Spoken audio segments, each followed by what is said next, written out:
এখন আমরা তড়িৎ রসায়ন শিখব। তড়িৎ রসায়নের সমস্ত এমসিকিউগুলা আমরা ধাপে ধাপে করার চেষ্টা করব। তড়িৎ রসায়ন এই চ্যাপ্টারটা মোটামুটি ইজি একটা চ্যাপ্টার।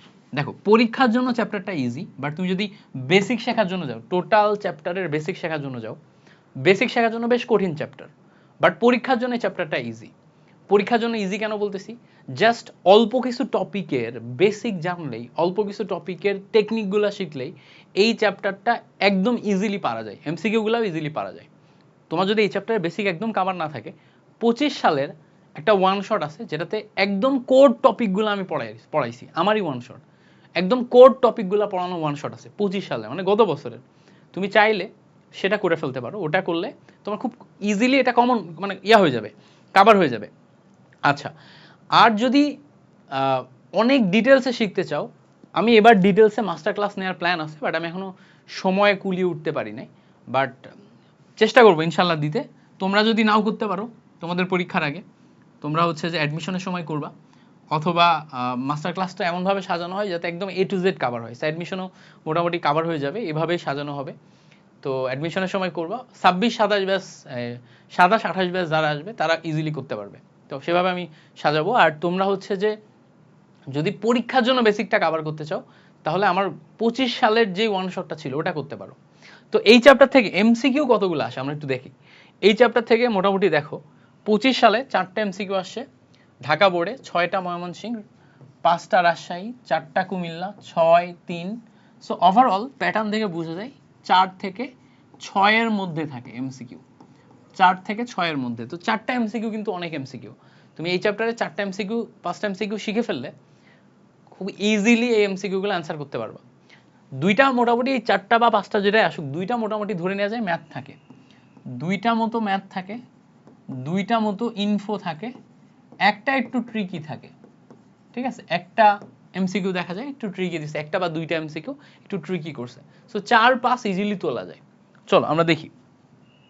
প্রথমে আমাদের যে এমসিকিউটা আছে 271 নম্বরে বলছে কোনটি তড়িৎ পরিবাহিতা অধিক। ভালো করে খেয়াল করলে দেখবা এখানে তোমার হচ্ছে বেরিলিয়াম, অ্যালুমিনিয়াম, স্ক্যান্ডিয়াম আছে, কপার আছে। কপারের তড়িৎ পরিবাহিতা অধিক, কারণ কি কপারের তার ইউজ করি না আমরা, কপারের তারের তড়িৎ পরিবাহিতা অধিক বলেই তো আমরা কপার ইউজ করি। অ্যালুমিনিয়াম তারও ইউজ করা হয়, বাট কপারের তড়িৎ পরিবাহিতা অ্যালুমিনিয়ামের চেয়েও বেশি। সেখানে আমরা দাগাবো হচ্ছে কপার। পরে দেখো পরের কোশ্চেনটা বলছে যে কোনটি ইলেকট্রনীয় পরিবাহী। কপার তার, কপার তার ইলেকট্রন পরিবহনের মাধ্যমে তড়িৎ পরিবহন করে, এই জন্য একে ইলেকট্রনীয় পরিবাহী বলে। আচ্ছা, গলিত সোডিয়াম ক্লোরাইডের তড়িৎ পরিবাহিতার কারণ কি। গলিত সোডিয়াম ক্লোরাইড মানে হচ্ছে সোডিয়াম ক্লোরাইড গলে যে sodium plus ion plus chlorine minus ion এটাতে রূপান্তর হয়েছে। Sodium plus ion chlorine minus আয়নে যদি রূপান্তর হয়, sodium plus ion chlorine minus আয়নে যদি রূপান্তর হয়, এই আয়নের কারণে, মুক্ত আয়নের কারণে, এই জায়গাতে যে মুক্ত আয়ন আছে, মুক্ত আয়নের কারণে তড়িৎ পরিবাহিতা বাড়ে, মুক্ত আয়নের কারণে তড়িৎ পরিবাহিতা বাড়ে। সো সোডিয়াম ক্লোরাইডের তড়িৎ পরিবহনের কারণ হচ্ছে মুক্ত আয়ন। কোনটি দুর্বল তড়িৎ বিশ্লেষ্য। অ্যামোনিয়াম হাইড্রোক্সাইড হচ্ছে দুর্বল তড়িৎ বিশ্লেষ্য, এটা একদম মাথায় রাখবা। অ্যামোনিয়াম হাইড্রোক্সাইড এগুলো সবই সবল তড়িৎ বিশ্লেষ্য, অ্যামোনিয়াম হাইড্রোক্সাইড হচ্ছে দুর্বল তড়িৎ বিশ্লেষ্য। ওই যে তোমার হচ্ছে দুর্বল অ্যাসিড দুর্বল ক্ষারের মতো, মনে রাখবা অ্যামোনিয়াম হাইড্রোক্সাইড হচ্ছে দুর্বল তড়িৎ বিশ্লেষ্য। অনেক ডিটেলসে যাবো না আমরা এখানে, জাস্ট মনে রাখো। বলছে দেখো কোনটি তড়িৎ বিশ্লেষ্য পরিবাহী, মানে কোনটাতে তড়িৎ বিশ্লেষণ করে বিদ্যুৎ পরিবহন করা হয়। তো আমরা যদি কপার সালফেটের দ্রবণের মধ্যে তড়িৎ বিশ্লেষণ করি, তাহলে কপার সালফেটের দ্রবণে কপার 2+ এবং সালফেট 2- আয়ন যেটা তৈরি হয় তোমার অ্যানোড ক্যাথোডে, আমরা কপার সালফেটের এই দ্রবণকে মানে অ্যানোডে ধরো হচ্ছে কপার নিলাম, জিঙ্ক নিলাম, ক্যাথোডে কপার নিলাম, এবং ভিতরে হচ্ছে কপার সালফেটের দ্রবণ নিলাম, তখন কপার সালফেটের দ্রবণ তড়িৎ বিশ্লেষ্য হিসেবে ব্যবহার করা যায়। তো তড়িৎ বিশ্লেষ্য পরিবাহী হচ্ছে কপার সালফেট দ্রবণ, যেটা আয়নিত হয়ে তড়িৎ পরিবহনে সাহায্য করবে। ওকে, এবার খেয়াল করো সুক্রোজের দ্রবণ কোনটি। এখানে খেয়াল করো তড়িৎ অবিশ্লেষ্য দ্রবণ হচ্ছে সুক্রোজের দ্রবণ। সুক্রোজ মানে হচ্ছে চিনি। সুক্রোজ কি? সুক্রোজ হচ্ছে চিনি। চিনি হচ্ছে তড়িৎ অবিশ্লেষ্য, মানে এটা তড়িৎ পরিবহন করে না, তড়িতের মাধ্যমে বিশ্লেষণ করা যায় না। অবিশ্লেষ্য মানে হচ্ছে যেটা তড়িতের মাধ্যমে বিশ্লেষণ তুমি করতে পারবা না। ওকে, পরেরটা আসো, পরিবাহিতার একক। পরিবাহিতার একক কি? খেয়াল করো, পরিবাহিতা যেটা, পরিবাহিতাকে আমরা যদি এল দিয়ে প্রকাশ করি, এল ইজ ইকুয়ালস টু 1/r। আর মানে কি? আর মানে হচ্ছে রোধ, তাই না? আর মানে হচ্ছে রোধ, এল মানে হচ্ছে পরিবাহিতা। এখন বলো তো রোধের একক কি? রোধের একক ওহম। তো এইটার যে একক 1/r, রোধের একক যদি ওহম হয় তাহলে এটাকে ওহম ইনভার্স বলা যায়। ওহম ইনভার্স, খেয়াল করো তো, ওহমকে যদি ইনভার্স করো, ও এইচ এম, এটাকে যদি ইনভার্স করো তাহলে এম এইচ ও লেখা যায় না? তো দেখো, ওহমের ইনভার্স মানে এম এইচ ও, এভাবেও অনেক সময় একক ধরা হয়। তো সেই ক্ষেত্রে আমরা বলতে পারি পরিবাহিতার একক হচ্ছে এমএইচও বা ওহম ইনভার্স, দুইটা একই কথা। ওহমের ইনভার্স করলে এমএইচও পাওয়া যায়, ওহম ইনভার্স। আচ্ছা, পরিবাহিতার এসআই একক হচ্ছে সিমেন্স। সিমেন্স কি? সিমেন্স হচ্ছে এসআই একক। তো পরিবাহিতার এসআই একক হচ্ছে সিমেন্স, এটাও মাথায় রাখবা। এগুলো হচ্ছে ইনফরমেটিভ কোশ্চেন। শুরুর দিকে বেশ কিছু ইনফরমেটিভ কোশ্চেন আসছে। ইনফরমেটিভ কোশ্চেনের মধ্যে যেমন ধরো আপেক্ষিক পরিবাহিতা থেকে আসতে পারে। আপেক্ষিক পরিবাহিতা থেকে যদি আসে, এগুলা তোমার হচ্ছে যে সিকিউতে কখনোই আসবে না। অ্যাডমিশনে, বুয়েটের জন্য বা ইঞ্জিনিয়ারিং এর জন্য আমরা এই টপিকটার ফর্মুলাগুলো পড়াই। তো এইটা তোমার যেহেতু বোর্ডে তেমন কোনো কোশ্চেন দেয় না, এমসিকিউ গুলো জাস্ট একটু মনে রাখবা। যেমন ধরো এখানে আপেক্ষিক পরিবাহিতার একক হিসাবে আমাদের এখানে জিজ্ঞেস করছে আপেক্ষিক পরিবাহিতার একক কি। তো আপেক্ষিক পরিবাহিতা kappa is equals to L into L divided by তোমার হচ্ছে এ। এটাকে আপেক্ষিক পরিবাহিতার ফর্মুলা লেখা হয়। তো এখানে আমার এল হচ্ছে পরিবাহিতা। তো পরিবাহিতার একক আমরা হচ্ছে যে ওই যে এম এইচ ও লিখতে পারি, তোমার দৈর্ঘ্যের একক সেন্টিমিটার লিখতে পারি, ক্ষেত্রফলের একক সেন্টিমিটার স্কোয়ার লিখতে পারি। তো এখানে আমরা M H O per centimetre একটা ফর্মুলা পাই। এম এইচ ও মানে হচ্ছে ও এইচ এম ইনভার্স, এটাও তো বলা যায়, তাই না? এম এইচ ও রুলটা হচ্ছে ও এইচ এম ইনভার্স, একটু আগে দেখছি। তো ওহম ইনভার্স, সেন্টিমিটার ইনভার্স, এটাও লেখা যায়। এটা কি? এটা হচ্ছে আপেক্ষিক পরিবাহিতার একক। আপেক্ষিক পরিবাহিতার একক ওহম ইনভার্স, সেন্টিমিটার ইনভার্সও লেখা যায়। পরের কোশ্চেন আসো, সিজিএস এককে তুল্য পরিবাহিতার একক কোনটি? তুল্য পরিবাহিতার একক, এটা জাস্ট মনে রাখবা, পার ওহম সেন্টিমিটার স্কোয়ার।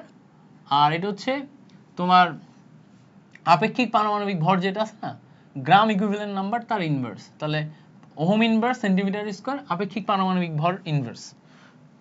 তো এইটা হচ্ছে জাস্ট প্র্যাকটিস করে করে মনে রাখবা। এমসিকিউ গুলার ফর্মুলা আমাদের ম্যাথে কখনোই আসে না, এই জন্য এগুলা দেখাচ্ছি না, অকারণ তোমার ব্রেনের প্রেশার দিব না। সিজিএস পদ্ধতিতে মোলার পরিবাহিতার একক কি? দেখো, ohm inverse centimetre square per mole. Okay, এবার আসো, এবার এখান থেকে আমাদের মেইন ম্যাথ শুরু হচ্ছে, যেগুলো আমাদের মাস্ট পারা লাগবে। তো আমাদের বলছে 2.54 অ্যাম্পিয়ার বিদ্যুৎ 1 মিনিট ধরে কোনো ইলেকট্রোডে প্রবাহিত করলে প্রবাহিত বিদ্যুতের চার্জ কত কুলম্ব। দেখো এখানে বলছে চার্জ, আমরা জানি charge Q is equals to, formula হচ্ছে আই ইন্টু টি। চার্জের ক্ষেত্রে ফর্মুলা কি? ফর্মুলা হচ্ছে আইটি। আই মানে কি? আই মানে হচ্ছে পরিবাহী, মানে তোমার হচ্ছে যে বিদ্যুৎ প্রবাহের পরিমাণ, কতটুকু পরিমাণ বিদ্যুৎ প্রবাহ হয়। সো দেখো, তড়িৎ প্রবাহ বা বিদ্যুৎ প্রবাহ আমাদের এখানে 2.5 অ্যাম্পিয়ার দেওয়া আছে। টি মানে হচ্ছে টাইম হচ্ছে 1 মিনিট। 1 মিনিট মানে কত? 60 সেকেন্ড। তো এখানে তুমি 60 সেকেন্ড লিখবা। তো 1 মিনিট মানে 60 সেকেন্ড যদি লিখো, তাহলে দেখো 2.54 into 60 second, 2.54 into 60 second count করলে 152.4 আসে। 152.4 কুলম। দেখো তো কোনটা আছে? 150।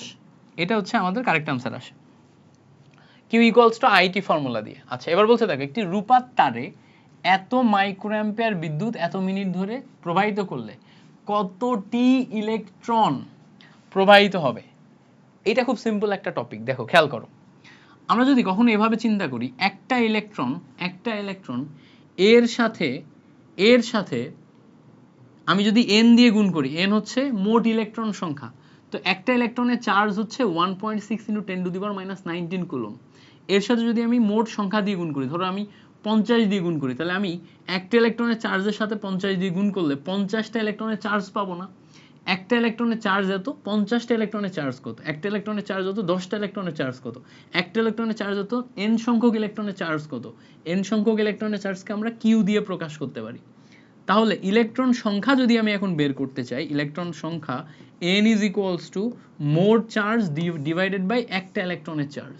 এখন মোট চার্জ কিউ কে আমরা আবার আইটি দিয়ে প্রকাশ করি, নিচে হচ্ছে একটা ইলেকট্রনের চার্জ। এবার এটাকে তুমি জাস্ট ফর্মুলা ওয়াইজ বসাও। আই এর ভ্যালু দেখো 0.1 মাইক্রো অ্যাম্পিয়ার আছে, 0.1 বসালা, মাইক্রো মানে হচ্ছে 10⁻³ মাইক্রো মানে কি 10⁻³ এবার দেখো এর সাথে টি আছে, টি কত 15 মিনিট, 15 ইন্টু 1 মিনিটে 60 সেকেন্ড ডিভাইডেড বাই একটা ইলেকট্রনের চার্জ 1.6 ইন্টু 10⁻19 কুলম। একটা ইলেকট্রনের চার্জ কত এটা মুখস্থ রাখতে হবে, 1.6 ইন্টু 10⁻19 কুলম। এবার এটা তুমি ক্যালকুলেশন করো কত আসে দেখো, ক্যালকুলেটারে বসাও, 0.1 10⁻³ মাইক্রো মানে 10⁻³ ওখান থেকে আসছে, 15 into 60 divided by 1.6 into 10⁻19 calculation করলে রেজাল্ট আসে হচ্ছে 5.625 ইন্টু 10⁻17 তাই না, 5.625 ইন্টু 10⁻17 এটা আসে। সো এই হচ্ছে আমাদের কারেক্ট আনসার, 5.625 ইন্টু 10⁻17। ওকে,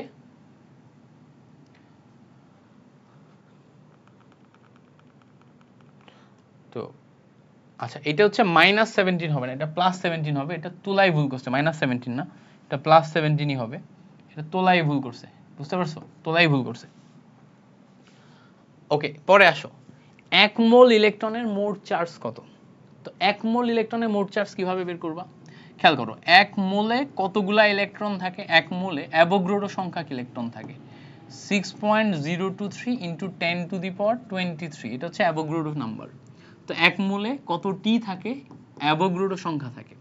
তো একটা ইলেকট্রনের চার্জ কত, একটা ইলেকট্রনের চার্জ হচ্ছে 1.6 ইন্টু 10⁻19 কুলম্ব।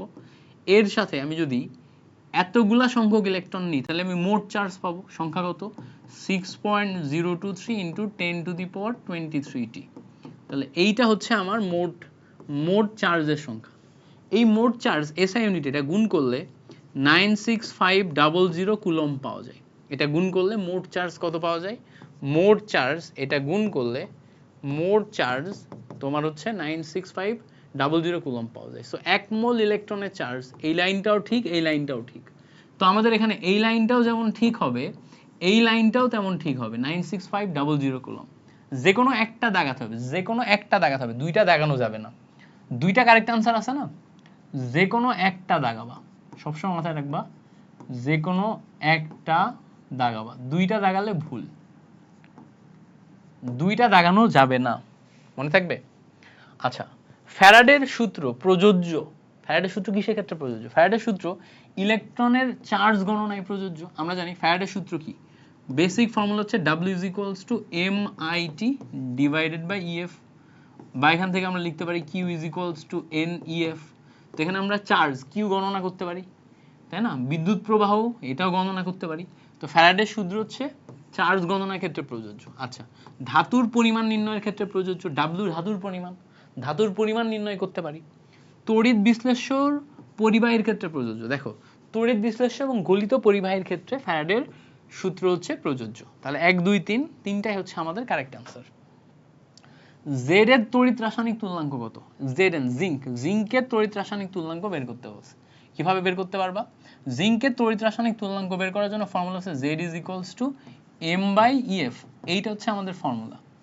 এখন জিঙ্ক হচ্ছে জিঙ্ক 2+ এ রূপান্তর হয়, জিঙ্কের জন্য আমাদের আণবিক ভর জানা লাগবে, জিঙ্ক কত 65.5, জিঙ্ক কত 65.5, জিঙ্ক 2+ এ পরিণত হয়, এখান থেকে 96500 ক্যালকুলেশন করলে রেজাল্ট পেয়ে যাবা, ক্যালকুলেটর দিয়ে দেখো 3.388 ইন্টু 10⁻6 গ্রাম পার কুলম্ব আসে, ক্যালকুলেটরে বসাও এটা আসবে। এটা প্রচুর আসে, তুমি চাইলে এটা ক্যালকুলেশন না করে ডিরেক্ট এই মানটা মনে রাখতে পারো, এই মানটা মনেও রাখতে পারো, এই মানটা মনে রাখলেও যেহেতু জিঙ্কেরটা আসে দেখো কি পরিমাণ আসছে, মেইন বইটা আসে, তো এই জন্য এটা জিঙ্কেরটা প্রচুর পরিমাণে আসে। সো যেহেতু জিঙ্কেরটা বারবার আসছে, এটা মনে রাখলে তোমার জন্যই লাভ। আচ্ছা, পরে দেখো পরের কোশ্চেনটা, আচ্ছা জিঙ্কেরটা গেছে না, জিঙ্কেরটার পরে এটা 291তম স্লাইডে আছি, সো স্লো হয়ে গেছে, বোর্ড অনেক স্লো হয়ে গেছে, অনেক লম্বা ক্লাস, তো এত লম্বা ক্লাস নিতে গেলে বোর্ড স্লো হয়ে যায়। FeCl3 তে আয়রনের তড়িৎ রাসায়নিক তুল্যাঙ্ক কত। তো আবারও আয়রনের তড়িৎ রাসায়নিক তুল্যাঙ্ক এটা বের করতে গেলে তড়িৎ রাসায়নিক তুল্যাঙ্ক z is equals two m/ef, এটা হচ্ছে আমাদের ফর্মুলা। m এর ভ্যালু কত দেখো 55.85, এটা ই কত দেখো, আয়রন যেহেতু ক্লোরাইড মানে আয়রন এখানে 3+ এর রূপান্তর হচ্ছে, তো আয়রন 3+ এর রূপান্তর হলে তুল্য সংখ্যা 3। ফ্যারাডের ধ্রুবকের ভ্যালু আসবে কত 1 ফ্যারাড, এটাকে কুলম্বে কনভার্ট করলে 96500 কুলম্ব এটা আসে। তো ফ্যারাডের ধ্রুবককে কুলম্বে কনভার্ট করলে এটা আসবে 55.85 ডিভাইডেড বাই 3 ইন্টু 96500। ক্যালকুলেশন করলে আমার রেজাল্ট আসবে 1.93 ইন্টু 10⁻⁻4। সো এ নাম্বার হচ্ছে আমাদের কারেক্ট আনসার 1.93 ইন্টু 10⁻⁻4। ওকে, এবার বলছে দেখো কোনটির তড়িৎ রাসায়নিক তুল্যাঙ্ক সবচেয়ে বেশি। এখানে যে কয়টা আছে এগুলোর কোনটা তড়িৎ রাসায়নিক তুল্যাঙ্ক সবচেয়ে বেশি, তো এটা তো বের করে করে করা একটু টাফ, তাই না? তো আমরা জানি তড়িৎ রাসায়নিক তুল্যাঙ্ক z is equals two m/ef। তো সবগুলারটা বের না করে আমরা একটা কাজ করলে এটা বলে দিতে পারবো কোনটার বেশি। কি কাজ করলে বলে দিতে পারবো? খুব সিম্পল। দেখো z যেহেতু f যেহেতু আমাদের ধ্রুবক, আমরা f নিয়ে কাজ করব না। f কে যদি আমরা তুলে দিই তাহলে z is proportional two m/e, এটা পাবো। তো এখানে আমরা m/e এর অনুপাত যার বেশি তার z এর মান বেশি হবে, মাথায় রাখবো m/e এর অনুপাত যার বেশি হবে তার z এর মান বেশি হবে। তো কপারের ক্ষেত্রে খেয়াল করো, কপার হচ্ছে 63.5 ডিভাইডেড বাই কপার 2+ আসে, সো ডিভাইডেড বাই 2। সিলভারের ক্ষেত্রে 108 হচ্ছে আণবিক ভর ডিভাইডেড বাই 1 আসে, অনুপাত দেখো। জিঙ্কের ক্ষেত্রে 65.5 ডিভাইডেড বাই 2 আসে। আয়রনের ক্ষেত্রে 55.85 ডিভাইডেড বাই 2 আসে। তো দেখো তো কোনটার ক্ষেত্রে আমাদের অনুপাত বেশি হবে? অনুপাত এইটার ক্ষেত্রে সিলভারের ক্ষেত্রে বেশি হবে, ফলে সিলভারের ক্ষেত্রে আমাদের তোমার জেড এর মান বেশি হবে। তাহলে আমরা এখানে দেখতে পেলাম অনুপাত যার বেশি, m/e এর অনুপাত যার বেশি তার জেড এর মান বেশি, বা তড়িৎ রাসায়নিক তুল্যাঙ্কের মান বেশি। আবার বলি, তড়িৎ রাসায়নিক তুল্যাঙ্কের মান আমরা m/e এর অনুপাত দেখে চিনতে পারবো, m/e এর অনুপাত যার বেশি তার তড়িৎ রাসায়নিক তুল্যাঙ্কের মান বেশি। আচ্ছা, পরে আসো, কপার সালফেটের দ্রবণে 4 অ্যাম্পিয়ার বিদ্যুৎ 45 মিনিট যাবত চালনা করলে ক্যাথোডে কি পরিমাণ কপার জমা হবে? ক্যাথোডে কি পরিমাণ কপার জমা হবে? জমা হওয়া কপারের পরিমাণ W এর মান বের করতে বলছে। So W is equals to MIT divided by EF, এই ফর্মুলায় যাইতে হবে আমাদের। আচ্ছা আসো, MIT ডিভাইডেড বাই EF এ যদি আসো, M হচ্ছে আমার কপার, তো কপারের জন্য আমরা লিখব হচ্ছে 63.5।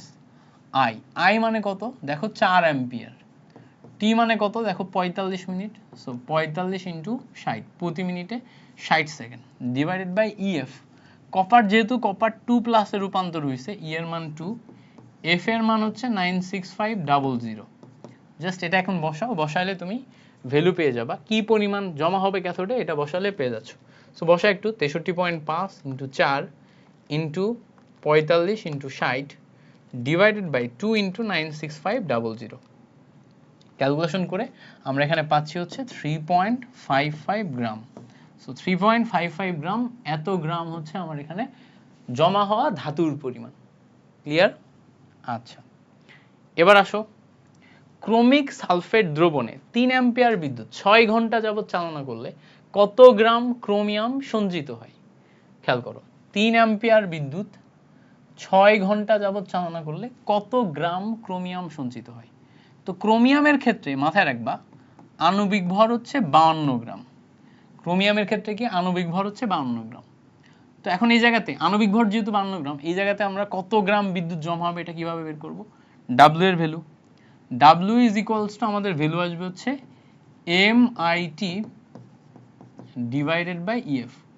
সো ক্যালকুলেশন করো, ক্রোমিয়ামের জন্য আমরা 52 লিখব, I এর ভ্যালু আমরা 3 অ্যাম্পিয়ার লিখব, T এর ভ্যালু 6 ঘন্টা, 6 ইন্টু প্রতি ঘন্টায় আমার 3600 সেকেন্ড, 6 ঘন্টা 6 প্রতি ঘন্টায় কত সেকেন্ড? 3600 সেকেন্ড।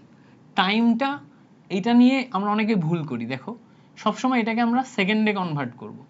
তো দেখো 1 ঘন্টায় 60 মিনিট, প্রতি ঘন্টায় 60 সেকেন্ড, টোটাল ঘন্টা কত আছে? 6 ঘন্টা। এই তো আমাদের বেসিক কাহিনী। তো আমরা এখানে 6 লিখছি, প্রতি ঘন্টায় 3600 সেকেন্ড, 60 60 3600 একবার লিখে দিছি। এভাবে আমরা চিন্তা করতে পারলে, যত দ্রুত চিন্তা করতে পারবো তত আমাদের জন্য ম্যাথ করা ইজি হবে।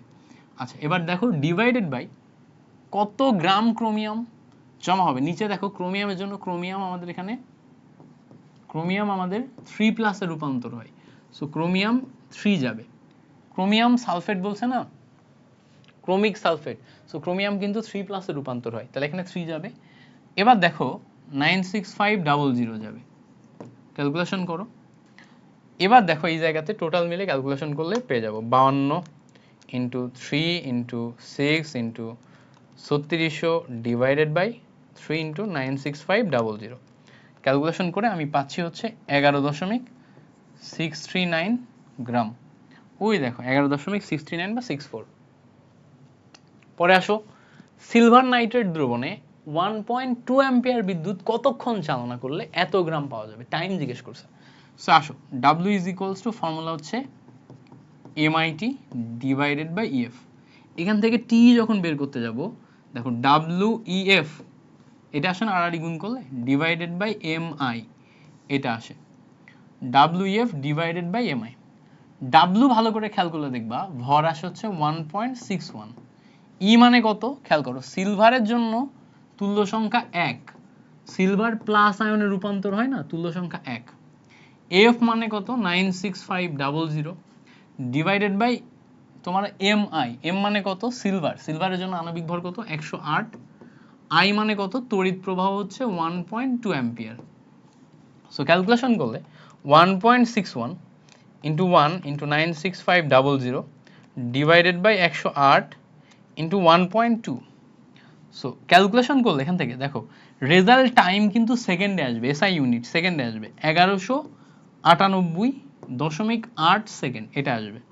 এখন এটাকে যদি আমি মিনিটে কনভার্ট করতে যাই, 60 দিয়ে ভাগ করব, 60 দিয়ে ভাগ করলে 19.98 মিনিট আসবে। সো 19.98 মানে 20 minute, that means D number.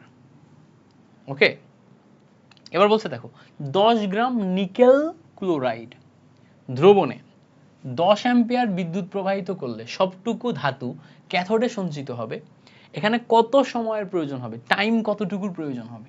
So আবারও আগের মতোই টাইম লাগবে, তো time T is equals to কি ছিল ওখানে WEF divided by MI। Calculation করতে করতে ফর্মুলাগুলোর বিভিন্ন ফরম্যাট মুখস্থ হয়ে যাবে, তোমার মুখস্থ হয়ে গেলে আলাদা করে তৈরি করা লাগবে না।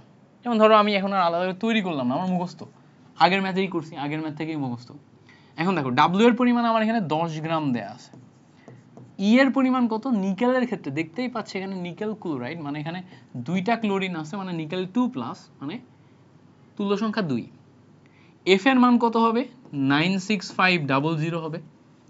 এম এম এম এর মান কত 58.69।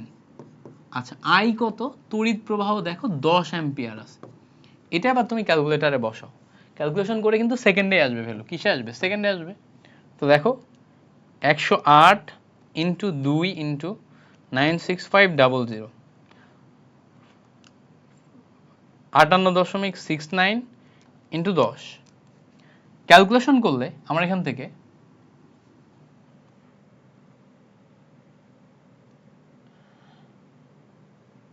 আচ্ছা এখানে হচ্ছে 10 গ্রাম আছে না, এখানে 108 বসাইছি কেন,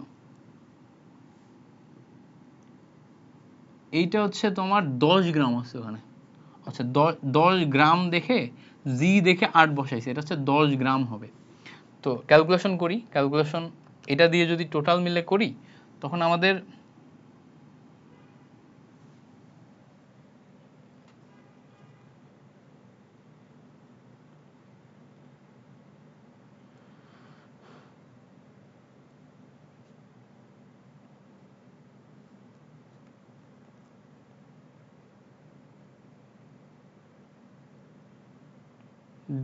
WEF divided by MI, WEF divided by MI 10 ampere বিদ্যুৎ 58.69 10 2 96500 সব ঠিক আছে, আমি তো সব ঠিক করতেছি। 10 ইন্টু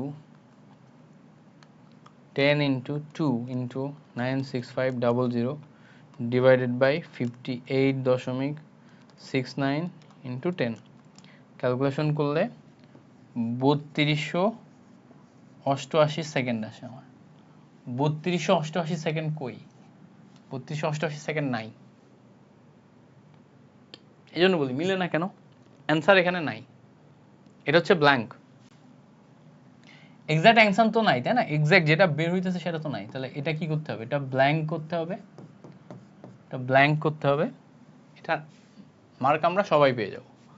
ক্রোমিয়াম সালফেটের দ্রবণের মধ্য দিয়ে 50 অ্যাম্পিয়ার বিদ্যুৎ প্রবাহিত করে ক্যাথোডে 1 গ্রাম ক্রোমিয়াম ধাতু সঞ্চিত করতে কত সময়ের প্রয়োজন হবে? আবারও সময় চাচ্ছে, তো সময়ের ক্ষেত্রে t ইজ ইকুয়ালস টু আমাদের উপরে যাবে WEF ডিভাইডেড বাই নিচে যাবে MI। W এর ভ্যালু কত? W এর ভ্যালু দেখো আমাদের এখানে 1 গ্রাম দেয়া আছে না, W এর ভ্যালু 1 গ্রাম। E মানে কত? ক্রোমিয়াম, ক্রোমিয়াম জানি আমরা ক্রোমিয়াম 3+ এ রূপান্তর হয়, তাহলে 3 যাবে। F মানে কত? 96500। আচ্ছা নিচে দেখো M মানে কত? ক্রোমিয়ামের জন্য আণবিক ভর 52, আর I মানে তড়িৎ প্রবাহ 50 অ্যাম্পিয়ার। এই দেখো 50 অ্যাম্পিয়ার দেয়া আছে, সো এখান থেকে আমরা এখন বের করব 1 × 3 × 96500 ডিভাইডেড বাই 52 × 50। সো ক্যালকুলেশন করলে এটা আসতেছে আমাদের সেকেন্ডে, সেকেন্ডে কত? 111.34 সেকেন্ড। এইটাকে তুমি যদি এখন 60 দিয়ে ভাগ করো তাহলে দেখো 1.855 মিনিট আসে। এই 1.855 মিনিট হচ্ছে সি নাম্বারে আছে, সো এটা আসে আমাদের কারেক্ট আনসার। আচ্ছা পরে বলছে দেখো কপার সালফেট দ্রবণের মধ্য দিয়ে এত অ্যাম্পিয়ার বিদ্যুৎ 40 মিনিট চালনা করা হলো, ক্যাথোডে সঞ্চিত কপার পরমাণু সংখ্যা কত? কপার পরমাণু সংখ্যা জিজ্ঞেস করছে, পরমাণু সংখ্যা, কপার পরমাণু সংখ্যা জিজ্ঞেস করছে। আচ্ছা পরমাণু সংখ্যা কিভাবে বের করব? দেখো আমাদের কাছে W is equals to MIT divided by EF একটা ফর্মুলা আছে না, সবাই মুখস্থ করছো। এই ফর্মুলার এই এমটাকে যদি এই সাইডে আনো তাহলে দেখো W/M is equals to IT divided by EF লেখা যায়। বলো তো W/M মানে কি? W/M মানে N না? দ্যাট মিনস এখান থেকে N is equals to IT divided by EF লেখা যায়। N মানে যদি আমার মোল হয়, খেয়াল করো, N মানে যদি আমার মোল হয়, মোল থেকে সংখ্যার ফর্মুলা হচ্ছে N/Na, পরিমাণগত রসায়নে আমরা শিখছি। তো এখান থেকে আমরা IT ডিভাইডেড বাই EF লিখতে পারি। তাহলে দেখো N/Na is equals to IT divided by EF। এখান থেকে তুমি যদি সংখ্যা বের করতে চাও তাহলে N ইজ ইকুয়ালস টু ওই সাইডে যে Na into IT divided by EF আসবে। এখন তুমি এখানে সংখ্যা বের করো, N এর যে ভ্যালু এটা হচ্ছে 6.023 × 10⁻23। আমি ফুলটা না লিখে শর্টটা লিখলাম। I এর ভ্যালু কত আছে দেখো, ওই যে 0.16 অ্যাম্পিয়ার। আচ্ছা T এর ভ্যালু কত আছে? 40 মিনিট, 40 ইন্টু প্রতি মিনিটে 60 সেকেন্ড ডিভাইডেড বাই EF কার জন্য বের করতে হবে? কপার সালফেটের জন্য, কপার 2+, তাহলে 2। আচ্ছা কপারের পর এবার এখানে বসাও 96500, বুঝতে পারছো? F এর ভ্যালু বসাইছি 96500। এবার এইটাকে আমরা 6 × 10⁻23 ক্যালকুলেটরে বসাবো, ইন্টু উপরে আছে 0.16 × 40 × 60 ডিভাইডেড বাই 2 × 96500। ক্যালকুলেশন করলে আমার এখানে রেজাল্ট আসে হচ্ছে 1.193 ইন্টু 10⁻21, দেখো 1.198 ইন্টু 10⁻21। মিলে গেছে না? এটা মিলছে। সো এই হচ্ছে আমাদের সংখ্যা বের করার ফর্মুলা। তো আমি এটা তোমাদের ফুল বেসিক সহ দেখালাম, জাস্ট তুমি যদি এইটুকু মনে রাখতে পারো তাহলেই তোমার অ্যান্সার ইজ অ্যাবসলিউটলি ইয়েস হয়ে যাবে। জাস্ট এইটুকু মনে রাখলেই তুমি একদম ইজিলি বের করতে পারবা যে বেসিক্যালি এই ফর্মুলাটা মনে রাখলেই হয়। এই ফর্মুলা থেকে মোলের যত কিছু বের করা যায়, মানে আয়তন বলো, সংখ্যা বলো, ভর বলো, যেটাই বের করতে বলো তুমি সেটাতে কনভার্ট করতে পারবা। সেটাতে কনভার্ট করতে পারলে ইজিলি হয়ে যাচ্ছে। আচ্ছা এবার আসো পরেরটা দেখি। সিলভার নাইট্রেট দ্রবণের মধ্যে 3000 কুলম্ব বিদ্যুৎ চালনা করলে ক্যাথোডে কত গ্রাম সঞ্চিত হবে? তো কত গ্রাম সঞ্চিত হবে মানে কি, আমি W বের করব। তো W ইজ ইকুয়ালস টু আমার ফর্মুলা কি? MIT/EF, ওই যে আগের ফর্মুলাই MIT/EF।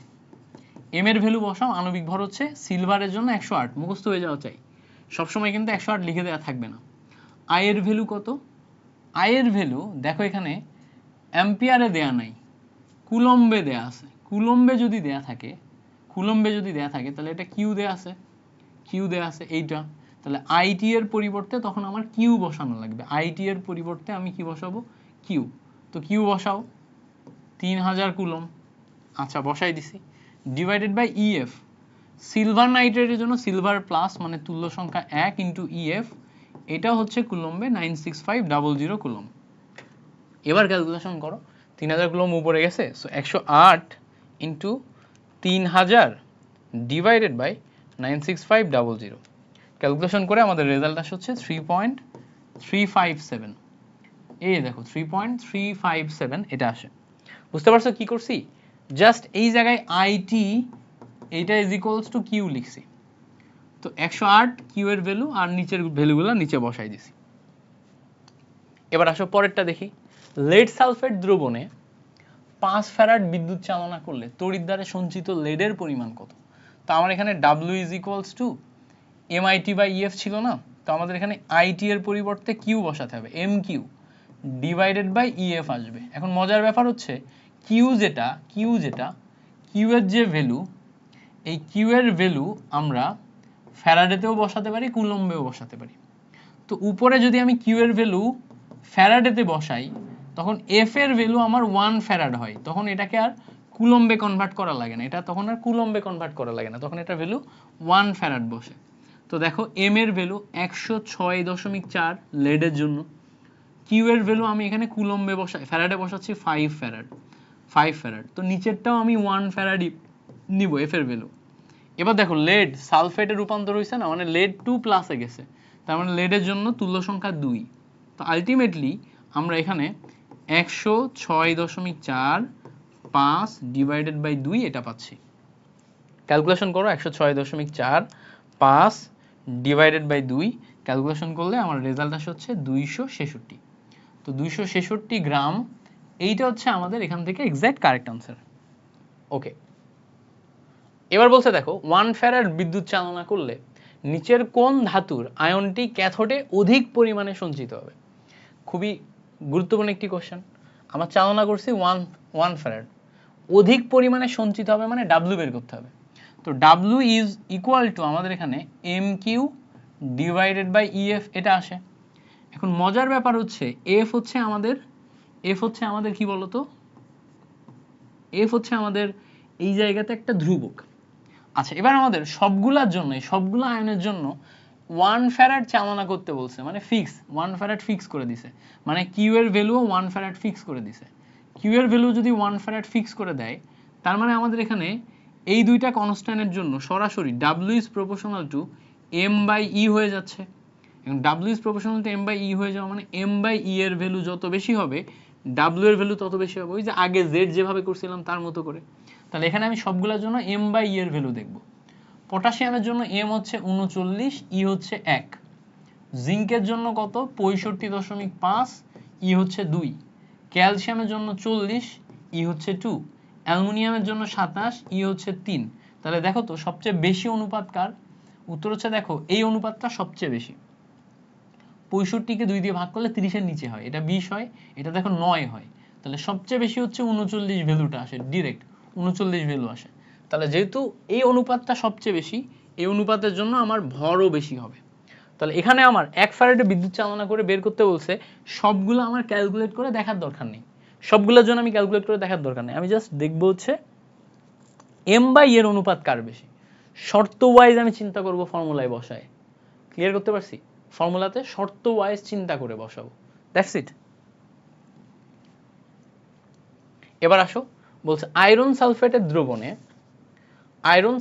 দ্রবণে 2 অ্যাম্পিয়ার বিদ্যুৎ চার্জ প্রবাহিত করলে কত মোল আয়রন জমা হবে?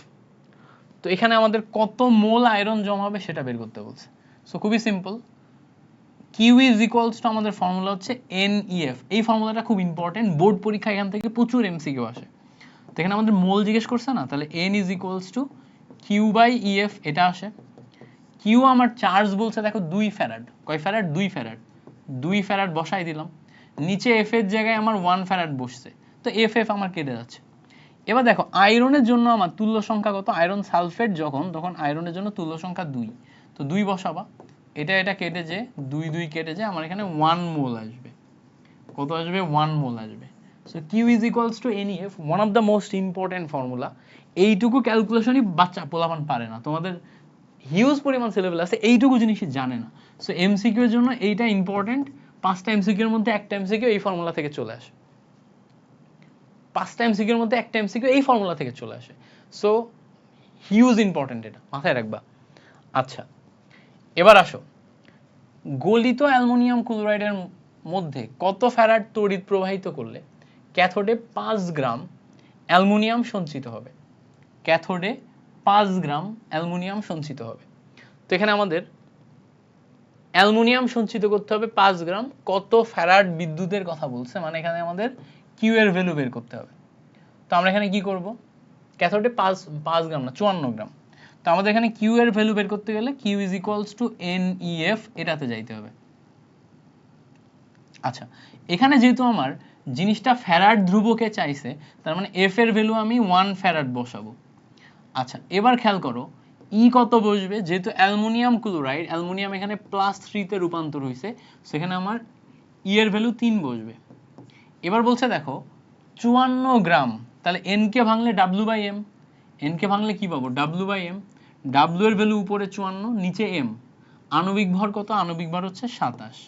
তাহলে ক্যালকুলেশন করলে এটার সাথে এটা কাটাকাটি করলে 2 হয়, 3 দুগুণা 6 আসে না, সেখান থেকে আমার রেজাল্ট আসে হচ্ছে 6 ফ্যারাড।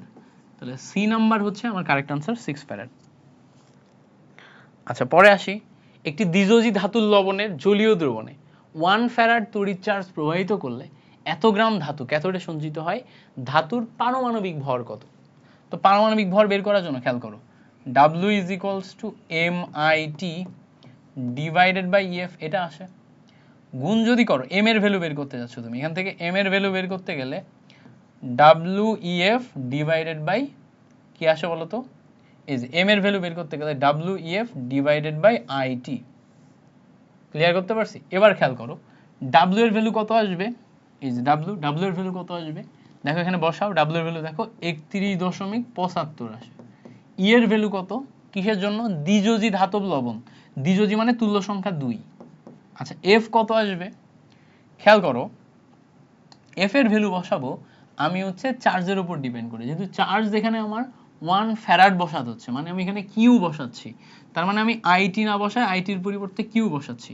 কিউ যদি আমি 1 ফ্যারাড বসাই, উপরে এফ ধ্রুবকও আমার 1 ফ্যারাড বসবে, সেম ধ্রুবকে বসতেছে। তাহলে এখান থেকে আমি এখন ক্যালকুলেশন করে দেখতেছি, জাস্ট 31.75 এর ডাবল গুণ করলেই হচ্ছে 31.75 গুণ 2, ক্যালকুলেট করো, ক্যালকুলেট করলে আমার রেজাল্ট আসতেছে হচ্ছে 63.5। সো এখানে আমি বি নাম্বার পাচ্ছি। ওকে, এবার বলছে দেখো ক্যাথোডে 1 মোল হাইড্রোজেন গ্যাস উৎপন্ন হতে কি পরিমাণ বিদ্যুৎ প্রয়োজন? কি পরিমাণ বিদ্যুৎ প্রয়োজন? দেখো অপশনগুলো সব ফ্যারাডে আছে, তো বিদ্যুতের পরিমাণ আমার ফ্যারাডে লাগবে। তাহলে দেখো বিদ্যুতের পরিমাণ Faraday Q is equals to আমি NEF নিব, কিউ ইজ ইকুয়ালস টু আমি কি নিব? NEF নিব। এবার ভালো করে খেয়াল করো, এন এর এখানে মোল সংখ্যা আমি কত নিলাম? 1 নিলাম। ই নিলাম কত? খেয়াল করো, যখন আমার হাইড্রোজেন আছে, হাইড্রোজেনের ক্ষেত্রে, হাইড্রোজেন হচ্ছে অধাতু, অধাতুর ক্ষেত্রে তুল্য সংখ্যা হচ্ছে যোজনী ইনটু পরমাণু সংখ্যা। যোজনী আমার 1, হাইড্রোজেনের যোজনী 1, পরমাণু সংখ্যা 2, গুণ করলে আমি 2 পাচ্ছি। তাহলে এখানে তুল্য সংখ্যা কত আসে? 2 আসে। আবার ফ্যারাডের ধ্রুবকে, যেহেতু সবগুলো আমি ফ্যারাডে এককে বসাইছি, ফ্যারাডের ধ্রুবককে আমি 1 ফ্যারাড লিখবো। ক্যালকুলেশন করলে এখান থেকে রেজাল্ট আমার 2 ফ্যারাড আসে। দ্যাট মিন্স বি নাম্বার হচ্ছে আমার কারেক্ট আনসার। বুঝতে পারছো? তুল্য সংখ্যার ক্ষেত্রে কি করলাম? হাইড্রোজেনের ক্ষেত্রে তুল্য সংখ্যা 2 কেন বসালাম? হাইড্রোজেন, ক্লোরিন এগুলো হচ্ছে অধাতু, অক্সিজেন এগুলো হচ্ছে অধাতু। অধাতুর ক্ষেত্রে তোমার হচ্ছে যে যোজনী ইনটু পরমাণু সংখ্যা, এটা দিয়ে গুণ করতে হয়। যোজনী কত আমার এখানে? 1, হাইড্রোজেনের জন্য 1, কয়টা পরমাণু? 2টা পরমাণু। সো 1 ইনটু 2, এভাবে আমাদের গুণ করতে হচ্ছে। ক্লিয়ার? আচ্ছা, পরে আসো, এইটার ক্ষেত্রে দেখো এই টোটালটা আমাদের কিভাবে করতে হবে। দেখো এখানে সবগুলো আমাদের মোলে বলছে, তাই না? মোলে বলছে, তো মোলে বললে আমার ফর্মুলা হচ্ছে Q is equals to NEF। এখান থেকে তুমি N ইজ ইকুয়ালস টু বের করতে পারবা কিউ বাই EF। এবার বলছে দেখো এই সবগুলোর ক্ষেত্রে আমার বিদ্যুৎ চালনা করা হয়েছে 1 ফ্যারাড। 1 ফ্যারাড বিদ্যুৎ চালনা যদি করা হয়, তাহলে এই কিউ এর ভ্যালু আমি 1 ফ্যারাড বসাচ্ছি, নিচেরটাও তাহলে আমার ফ্যারাডে বসবে। নিচেরটাও আমার 1 ফ্যারাড, এফ এর ধ্রুবক, এফ ধ্রুবকের মান 1 ফ্যারাড হবে। ফলে দেখো প্রত্যেকটা মোল সংখ্যা ডিপেন্ড করবে 1/e এর উপর। এবার বলো তো, যখন আমি এ এর জন্য কতটুকু চার্জ মুক্ত হবে সেটা বের করতে যাব, এন অফ এ, এটা বের করতে গেলে 1 ডিভাইডেড বাই এ এর জন্য এখানে হচ্ছে চার্জ কত 1, তাহলে তুল্য সংখ্যা 1, তাহলে আমি এ এর জন্য 1 মোল পাবো। তাহলে দেখো এ এর জন্য 1 মোল, এটা কারেক্ট। আমি যখন বি এর জন্য মোল বের করতে যাব, তাহলে 1/e না, ই মানে কত, এখানে দেখো 2টা ইলেকট্রন মুক্ত হচ্ছে, তাহলে 1/2 মানে 1/2 মোল। সি এর জন্য যখন আমি বের করতে যাব, তখন 3টা ইলেকট্রন বের হয়ে যাচ্ছে, তাহলে 1/3 মোল। তাহলে এখানে ক্যালকুলেশন করলে এ বি সি তিনটাই হচ্ছে আমাদের কারেক্ট আনসার। ক্লিয়ার? এবার বলতে দেখো কোনটি জারণ বিভব সবচেয়ে কম। এখানে যে কয়টা আছে এটার মধ্যে জারণ বিভব সবচেয়ে কম কার? জারণ বিভব সবচেয়ে কম। তো খেয়াল করলে দেখবা এইটা অ্যাকচুয়ালি ধাতুর সক্রিয়তা সিরিজের উপর ডিপেন্ড করে। ধাতুর সক্রিয়তা সিরিজ কি জানি? ওই যে লিকে, কানা, তারপর হচ্ছে ম্যাগাইভার, তারপর হচ্ছে লিকে, কানা, ম্যাগাইভার, এলো, যেন, ফিরে, হাই, তারপরে কি কুলাঙ্গার, হাজি, আজ, পেটাবে আমায়। মনে আছে? এই যে ছন্দটা আমাদের মুখস্থ থাকতে হয়। লিকে মানে কি? লিথিয়াম, পটাশিয়াম, তাই না? লিথিয়াম, পটাশিয়াম, পটাশিয়াম না, লিথিয়াম, লিতে হচ্ছে লিথিয়াম, কেতে হচ্ছে তোমার হচ্ছে ক্যালসিয়াম, তারপরে কানাতে লিকে, লিথিয়ামের পর পটাশিয়াম, ঠিক আছে, লিথিয়াম, পটাশিয়াম, ক্যালসিয়াম, তারপর হচ্ছে সোডিয়াম, তারপরে ম্যাগনেসিয়াম, অ্যালুমিনিয়াম, তারপর হচ্ছে অ্যালুমিনিয়ামের পর হচ্ছে তোমার হচ্ছে জিঙ্ক, তারপরে ফিরে হচ্ছে আয়রন,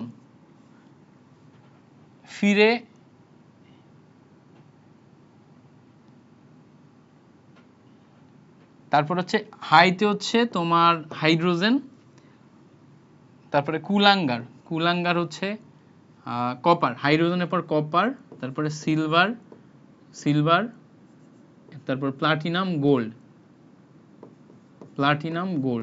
তো এই হচ্ছে ধাতু সক্রিয়তা সিরিজ। ধাতু সক্রিয়তা সিরিজটা মুখস্থ রাখতে হবে, এবং ধাতু সক্রিয়তা সিরিজের যত উপরে থাকবে তত তার বিজারণ বিভব বেশি, সে হচ্ছে বিজারণ বিভব বেশি, আর যত নিচে থাকবে তত তার জারণ বিভব বেশি। তাহলে বলছে এই যত উপরে থাকবে তত তার জারণ বিভব বেশি, আর যত নিচে থাকবে তত তার বিজারণ বিভব বেশি। উপরে আমার জারণ বিভব বেশি বা জারণ হওয়ার প্রবণতা বেশি, আর নিচে গেলে জারণ হওয়ার প্রবণতা কম। তাহলে সবচেয়ে কম বলছে, তার মানে সবচেয়ে নিচে কে আছে তাকে খুঁজতে হবে। খেয়াল করে দেখবে এখানে আমাদের হাইড্রোজেন আছে, লোহা, তারপরে কি আছে লিথিয়াম আছে, উপরে লিথিয়াম, তাই না? এরপর আছে কপার কি দেখো এই জায়গায়। তাহলে 4টা অপশনের মধ্যে সবার নিচে আছে কপার। সো কপারের ক্ষেত্রে আমার জারণ বিভব সবচেয়ে কম, উপরে আমার জারণ বিভব বেশি, নিচে আমার জারণ বিভব কম। এবার বলছে যে প্রমাণ হাইড্রোজেন তড়িৎদ্বার কোনটির সাথে ক্যাথোড হিসেবে কাজ করে। এবার মাথায় রাখবো এই যে ধাতুর সক্রিয়তা সিরিজে যে উপরে যে সে সবসময় অ্যানোড হিসেবে কাজ করে। যেমন ধরো lithium, potassium, calcium, sodium, magnesium. আমি যদি একটু লিখি, লিথিয়াম, পটাশিয়াম, তারপর হচ্ছে calcium, sodium, magnesium, aluminium, iron, তারপর হচ্ছে ধরো এরপরে হাইড্রোজেন, তারপরে কপার, তারপরে এজি, তারপর হচ্ছে প্লাটিনাম, তারপর হচ্ছে গোল্ড। আমি ধরো ধাতু সক্রিয়তা সিরিজের একটা সবচেয়ে সংক্ষিপ্ত সিরিজ দেখলাম। এবার এর মধ্যে যে উপরে যে সে সবসময় অ্যানোড, আর নিচে যে সে সবসময় ক্যাথোড হিসেবে কাজ করবে। তো ধরো আমি র্যান্ডম 2টা নিলাম, ম্যাগনেসিয়াম আর আয়রন। তো ম্যাগনেসিয়াম সবসময় অ্যানোড আর আয়রন ক্যাথোড। এখন ধরো আমি র্যান্ডম আর 2টা নিলাম, আয়রন আর কপারের মধ্যে আয়রন উপরে আছে, আয়রন অ্যানোড, কপার তখন ক্যাথোড হিসেবে কাজ করবে। যে উপরে থাকবে সে অ্যানোড, যে নিচে থাকবে সে ক্যাথোড। এবার বলছে যে প্রমাণ হাইড্রোজেন তড়িৎদ্বারের সাথে। তড়িৎদ্বার কোনটির সাথে ক্যাথোড হিসেবে কাজ করবে? তো হাইড্রোজেনকে আমার ক্যাথোড হিসেবে কাজ করাতে হবে, এই হাইড্রোজেনকে আমার ক্যাথোড হিসেবে কাজ করাতে হবে। তাহলে অ্যানোড কি এর উপরে থাকবে? আমার অ্যানোড কি এর উপরে যে থাকবে সে হচ্ছে অ্যানোড, আর যে নিচে থাকবে সে তো অ্যানোড হিসেবে কাজ করতে পারবে না। নিচে হলে হাইড্রোজেন নিজে আমার অ্যানোড হয়ে যাচ্ছে, হাইড্রোজেন নিচে আমার অ্যানোড হয়ে যাচ্ছে, তাহলে অ্যানোড হইতে গেলে উপরে থাকতে হবে। এখন দেখবো হাইড্রোজেনের উপরে কে কে আছে, খেয়াল করে দেখবা এখানে যে কয়টা আছে এর মধ্যে শুধুমাত্র জিঙ্ক, দেখো আয়রনের পর ফিরে যেন ছিল, আয়রনের পরে জিঙ্ক ছিল, জিঙ্ক শুধুমাত্র এর উপরে আছে, বাকি সবগুলা দেখবা gold copper silver, gold copper silver এগুলা সব দেখো নিচে আছে হাইড্রোজেনের। তো গোল্ড কপার সিলভার এগুলো যেহেতু হাইড্রোজেনের নিচে আছে, এগুলা সব তোমার অ্যানোড হিসেবে কাজ করতে পারবে না, জিঙ্ক হচ্ছে তোমার অ্যানোড হিসেবে কাজ করতে পারবে। বুঝতে পারছো? তাহলে ধাতু সক্রিয়তা সিরিজে যে উপরে থাকবে সে হচ্ছে অ্যানোড, আর যে নিচে থাকবে সে কি, সে হচ্ছে ক্যাথোড। এটা মাথায় রাখবো। আচ্ছা, তড়িৎ রাসায়নিক কোষে কি ঘটে বলো তো? তড়িৎ রাসায়নিক কোষে তোমার রাসায়নিক শক্তি তড়িৎ শক্তিতে পরিণত হয়, মানে রাসায়নিক বিক্রিয়া করে তড়িৎ উৎপন্ন হয়, রাসায়নিক বিক্রিয়া করে তড়িৎ উৎপন্ন হয়, এটা হচ্ছে তড়িৎ রাসায়নিক কোষ। আচ্ছা, এখানে কি হয় বলো তো?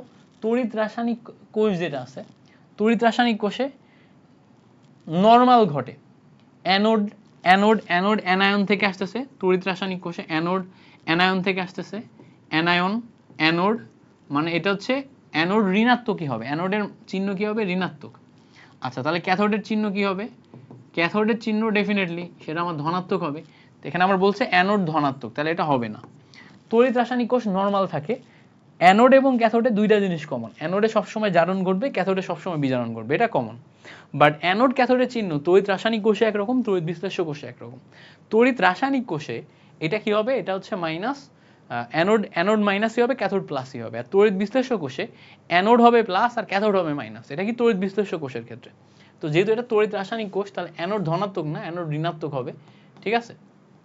অ্যানোড হতে মুক্ত ইলেকট্রন বর্তনীতে প্রবাহিত হবে। তো অ্যানোডে যেহেতু জারণ ঘটে, অ্যানোড থেকে ইলেকট্রন মুক্ত হয়। অ্যানোডে জারণ ঘটা মানে কি, দেখো জারণ মানে কি, জারণ সংখ্যা বৃদ্ধি বা ছাড়ন।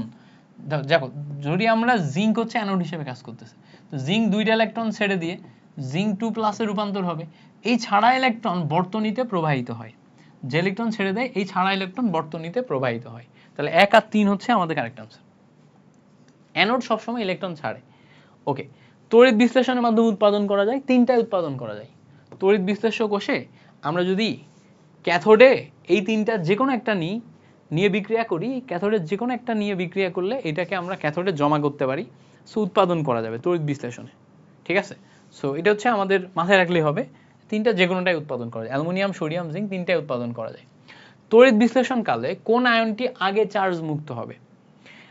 চার্জ মুক্ত হওয়ার প্রবণতা খেয়াল করো, ধাতুর সক্রিয়তা সিরিজে উপর থেকে যত নিচে যায় তত চার্জ মুক্ত হওয়ার প্রবণতা বাড়ে। উপর থেকে যত নিচে যাবে, ক্যাটায়নের ক্ষেত্রে উপর থেকে যত নিচে যাবে ধাতুর সক্রিয়তা সিরিজে তত চার্জ মুক্ত হওয়ার প্রবণতা বাড়ে, ঠিক আছে। এটা মাথায় রাখবো, উপর থেকে নিচে, ক্যাটায়নের ক্ষেত্রেও তাই, উপর থেকে নিচে চার্জ মুক্ত হওয়ার প্রবণতা বাড়ে, প্রবণতা বাড়ে। তো আমাদের বেশিরভাগ ক্ষেত্রে চার্জ মুক্ত হওয়ার প্রবণতার ক্ষেত্রে ক্যাটায়নেরটা খুব প্রশ্নে আসে হচ্ছে অ্যানায়নেরটা। অ্যানায়নেরটার ক্ষেত্রে আমি কিভাবে মনে রাখি, আমি মনে রাখি হচ্ছে NaC, কি মনে রাখি, NaC BiO, এভাবে মনে রাখি। NaC BiO মানে কি খেয়াল করো, প্রথমে নাইট্রেট মাইনাস আয়ন, তারপরে কি, তারপর হচ্ছে নাইট্রেট মাইনাস আয়নের পর হচ্ছে সালফেট মাইনাস আয়ন, সিতে কি, সিতে হচ্ছে ক্লোরাইড আয়ন, বিতে হচ্ছে ব্রোমাইড আয়ন, আইতে হচ্ছে আয়োডাইড আয়ন, আর লাস্টে হচ্ছে ওতে হচ্ছে হাইড্রোক্সাইড আয়ন। তো এবার উপর থেকে নিচে আমার চার্জ মুক্ত হওয়ার প্রবণতা বাড়বে। তো এই যে NaC BiO এর মধ্যে আমি যদি একটু দেখি, এই সবগুলো আয়নের মধ্যে আমি একটু দাগাবো, দাগাইলে দেখো প্রথমে হচ্ছে ব্রোমাইড আয়ন পাচ্ছি, তারপরে নাইট্রেট পাচ্ছি, তারপরে কি পাচ্ছি, হাইড্রোক্সাইড পাচ্ছি, তারপরে হচ্ছে ক্লোরাইড পাচ্ছি। তো সবার নিচে আমার হাইড্রোক্সাইড আছে, সো হাইড্রোক্সাইডের চার্জ মুক্ত হওয়ার প্রবণতা সবচেয়ে বেশি, আর নাইট্রেট যেটা আছে এটা হচ্ছে সবচেয়ে কম, তাহলে এটা সবচেয়ে বেশি আর উপরে যে আছে তা সবচেয়ে কম। বুঝতে পারছো, চার্জ মুক্ত হওয়ার প্রবণতার কথা বলছে। এবার আসো, পরে বলছে আয়রন থেকে আয়রন 2+, ব্রোমিন থেকে ব্রোমিন মাইনাস। তড়িৎ রাসায়নিক কোষের সঠিক কোষ বিক্রিয়া কোনটি? এই যে তড়িৎ রাসায়নিক কোষ, এই তড়িৎ রাসায়নিক কোষের সঠিক কোষ বিক্রিয়া আমার জিজ্ঞেস করছে। তো কোষ বিক্রিয়ার ক্ষেত্রে আমরা জানি এই কোষ সংকেতের ক্ষেত্রে বাম সাইডে যে থাকে সে হচ্ছে অ্যানোড, সবসময় মাথায় রাখবা বামে যে আছে সে অ্যানোড আর ডানে যে আছে সে হচ্ছে ক্যাথোড। তো অ্যানোডে কি বিক্রিয়া ঘটে? অ্যানোডে জারণ বিক্রিয়া ঘটে। আয়রন 2টা ইলেকট্রন ছেড়ে দিয়ে আয়রন 2+ এ রূপান্তর হয়। আর ক্যাথোডে কি ঘটে? ক্যাথোডে হচ্ছে বিজারণ ঘটে। ব্রোমিন 2টা ইলেকট্রন গ্রহণ করে ব্রোমিন মাইনাসে রূপান্তর হবে। বাট খেয়াল করো এখানে 2টা ব্রোমিন 2টা ইলেকট্রন গ্রহণ করছে, তাহলে 2 ব্রোমিন মাইনাসে রূপান্তর হবে। এবার যদি প্লাস মাইনাস শেষ করো তাহলে দেখবা আয়রন প্লাস ব্রোমিন, তাই না? আয়রন প্লাস ব্রোমিন কি পাচ্ছ? আয়রন প্লাস ব্রোমিন বিক্রিয়া করে আয়রন 2+ প্লাস 2 ব্রোমিন মাইনাস, এটা পাচ্ছ। এই বাম সাইডের বিক্রিয়ক দুইটা একসাথে যোগ হবে, ডান সাইডের উৎপাদ দুইটা একসাথে যোগ হবে। তো বিক্রিয়ক এবং উৎপাদ একসাথে যোগ করলে দেখো আমাদের এখানে ব্রোমিন আয়রন প্লাস ব্রোমিন বিক্রিয়া করে আয়রন 2+ আর 2 ব্রোমিন মাইনাস এটাতে রূপান্তর হচ্ছে। ক্লিয়ার? তাহলে মোট কোষ বিক্রিয়া এভাবে পাইলাম। তড়িৎ বিশ্লেষণের কোনটি আগে চার্জ মুক্ত হবে? তাহলে চার্জ মুক্ত হওয়ার প্রবণতার ক্ষেত্রে ক্যাটায়নের ক্ষেত্রে বলছিলাম ওই যে উপর থেকে নিচে যত যাবে তত চার্জ মুক্ত হওয়ার প্রবণতা বাড়বে। সবার নিচে কে থাকে? হাইড্রোজেন, তার নিচে থাকে কপার, তারপরে সিলভার, প্লাটিনাম, তারপরে গোল্ড, এগুলো হচ্ছে নিচের দিকে থাকে। আর এর উপরে বাকিগুলো থাকে ওই যে lithium, sodium, potassium, calcium, iron, এগুলো উপরে থাকে। তাহলে দেখো হাইড্রোজেন নিচে আছে, তারপর হচ্ছে দেখো লেড, সোডিয়াম, এগুলো কি? এগুলো হচ্ছে উপরে আছে। কপার হচ্ছে হাইড্রোজেনেরও নিচে আছে। হাইড্রোজেনের নিচে যে কটা আছে এই কয়টা যদি তোমার মনে থাকে আর উপরে লিথিয়াম আছে তাহলে ম্যাক্সিমাম এমসিকিউ তুমি পারবা। হাইড্রোজেনের নিচে যে কয়টা সেগুলো মনে রাখবা আর বাকিগুলো উপরে। তো হাইড্রোজেনের নিচে কপার আছে, দ্যাট মিন্স কপার সবার নিচে আছে। কপারের চার্জ মুক্ত হওয়ার প্রবণতা সবচেয়ে বেশি। সবার নিচে কে আছে? কপার। তাহলে নিচের দিকে আমারটা খেয়াল রাখতে হবে সবার নিচে কে আছে। ওকে, এবার আসো পরে দেখি। পরে বলছে তড়িৎ রাসায়নিক সিরিজে কপার ধাতুর অবস্থান কোথায়? তো আমরা জানি কপার ধাতুর অবস্থান যদি আমরা একটু দেখি তো আমাদের হাইড্রোজেনের নিচে থাকে কপার, এরপরে থাকে হচ্ছে সিলভার, তারপর হচ্ছে যে Hg, তারপর হচ্ছে প্লাটিনাম, তারপর হচ্ছে গোল্ড। এই হচ্ছে আমাদের কি হাইড্রোজেনের নিচে। এর উপরে আমার অনেক ধাতু আছে, তাই না? এর উপরে অনেক ধাতু আছে। এর উপরে কি আছে? আয়রন ধাতু, এটা উপরের দিকে আছে। আচ্ছা, গোল্ড, এজি কি কপারের নিচে আছে না? হাইড্রোজেন কি কপারের নিচে আছে না? হাইড্রোজেন কপারের উপরে আছে। তো খেয়াল করো আমরা এখানে দেখতে পাচ্ছি কপারের উপরে আছে আয়রনের উপরে। কপারের অবস্থান কোথায়? কপারের অবস্থান কি আয়রনের উপরে? না, কপারের অবস্থান আয়রনের উপরে না। কপারের অবস্থান সিলভারের উপরে, এটা ঠিক আছে। কপারের অবস্থান সিলভারের উপরে। কপারের অবস্থান হাইড্রোজেনের নিচে, এটা ঠিক আছে। তাহলে কপারের অবস্থান সিলভারের উপরে, হাইড্রোজেনের নিচে, এটা ঠিক আছে। বাট আয়রনের উপরে না, আয়রনের নিচে। আচ্ছা, কোন মৌলটি হাইড্রোক্লোরিক অ্যাসিড থেকে হাইড্রোজেন প্রতিস্থাপন করতে পারে না? তো হাইড্রোক্লোরিক অ্যাসিড থেকে হাইড্রোজেন যদি আমার প্রতিস্থাপন করতে হয় তাহলে অবশ্যই এখান থেকে হাইড্রোজেন প্রতিস্থাপন করতে গেলে হাইড্রোক্লোরিক অ্যাসিড থেকে হাইড্রোজেন প্রতিস্থাপন করতে গেলে ধাতুর সক্রিয়তা সিরিজে হাইড্রোজেনের উপরে অবস্থান করতে হবে। হাইড্রোজেনের উপরে অবস্থান করতে হবে।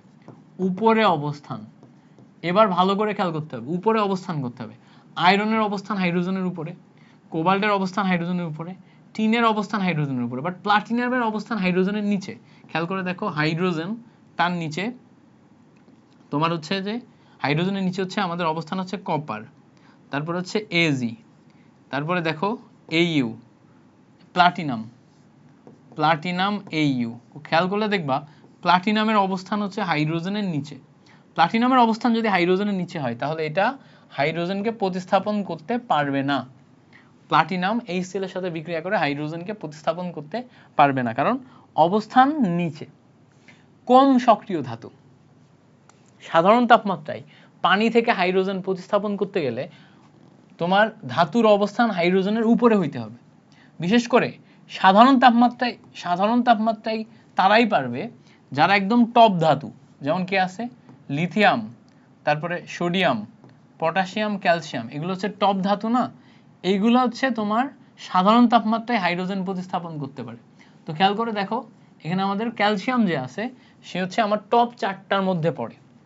ধাতু সক্রিয়তা সিরিজের টপ 4টা এগুলো হচ্ছে সাধারণ তাপমাত্রায় আমাদের হাইড্রোজেন প্রতিস্থাপন করতে পারে। এরপরে 4টা 5টা আছে এগুলো হচ্ছে স্টিম অবস্থায়, স্টিম তাপমাত্রায় বা স্টিম অবস্থায় তোমার প্রতিস্থাপন করতে পারে, সাধারণ তাপমাত্রায় পারে না।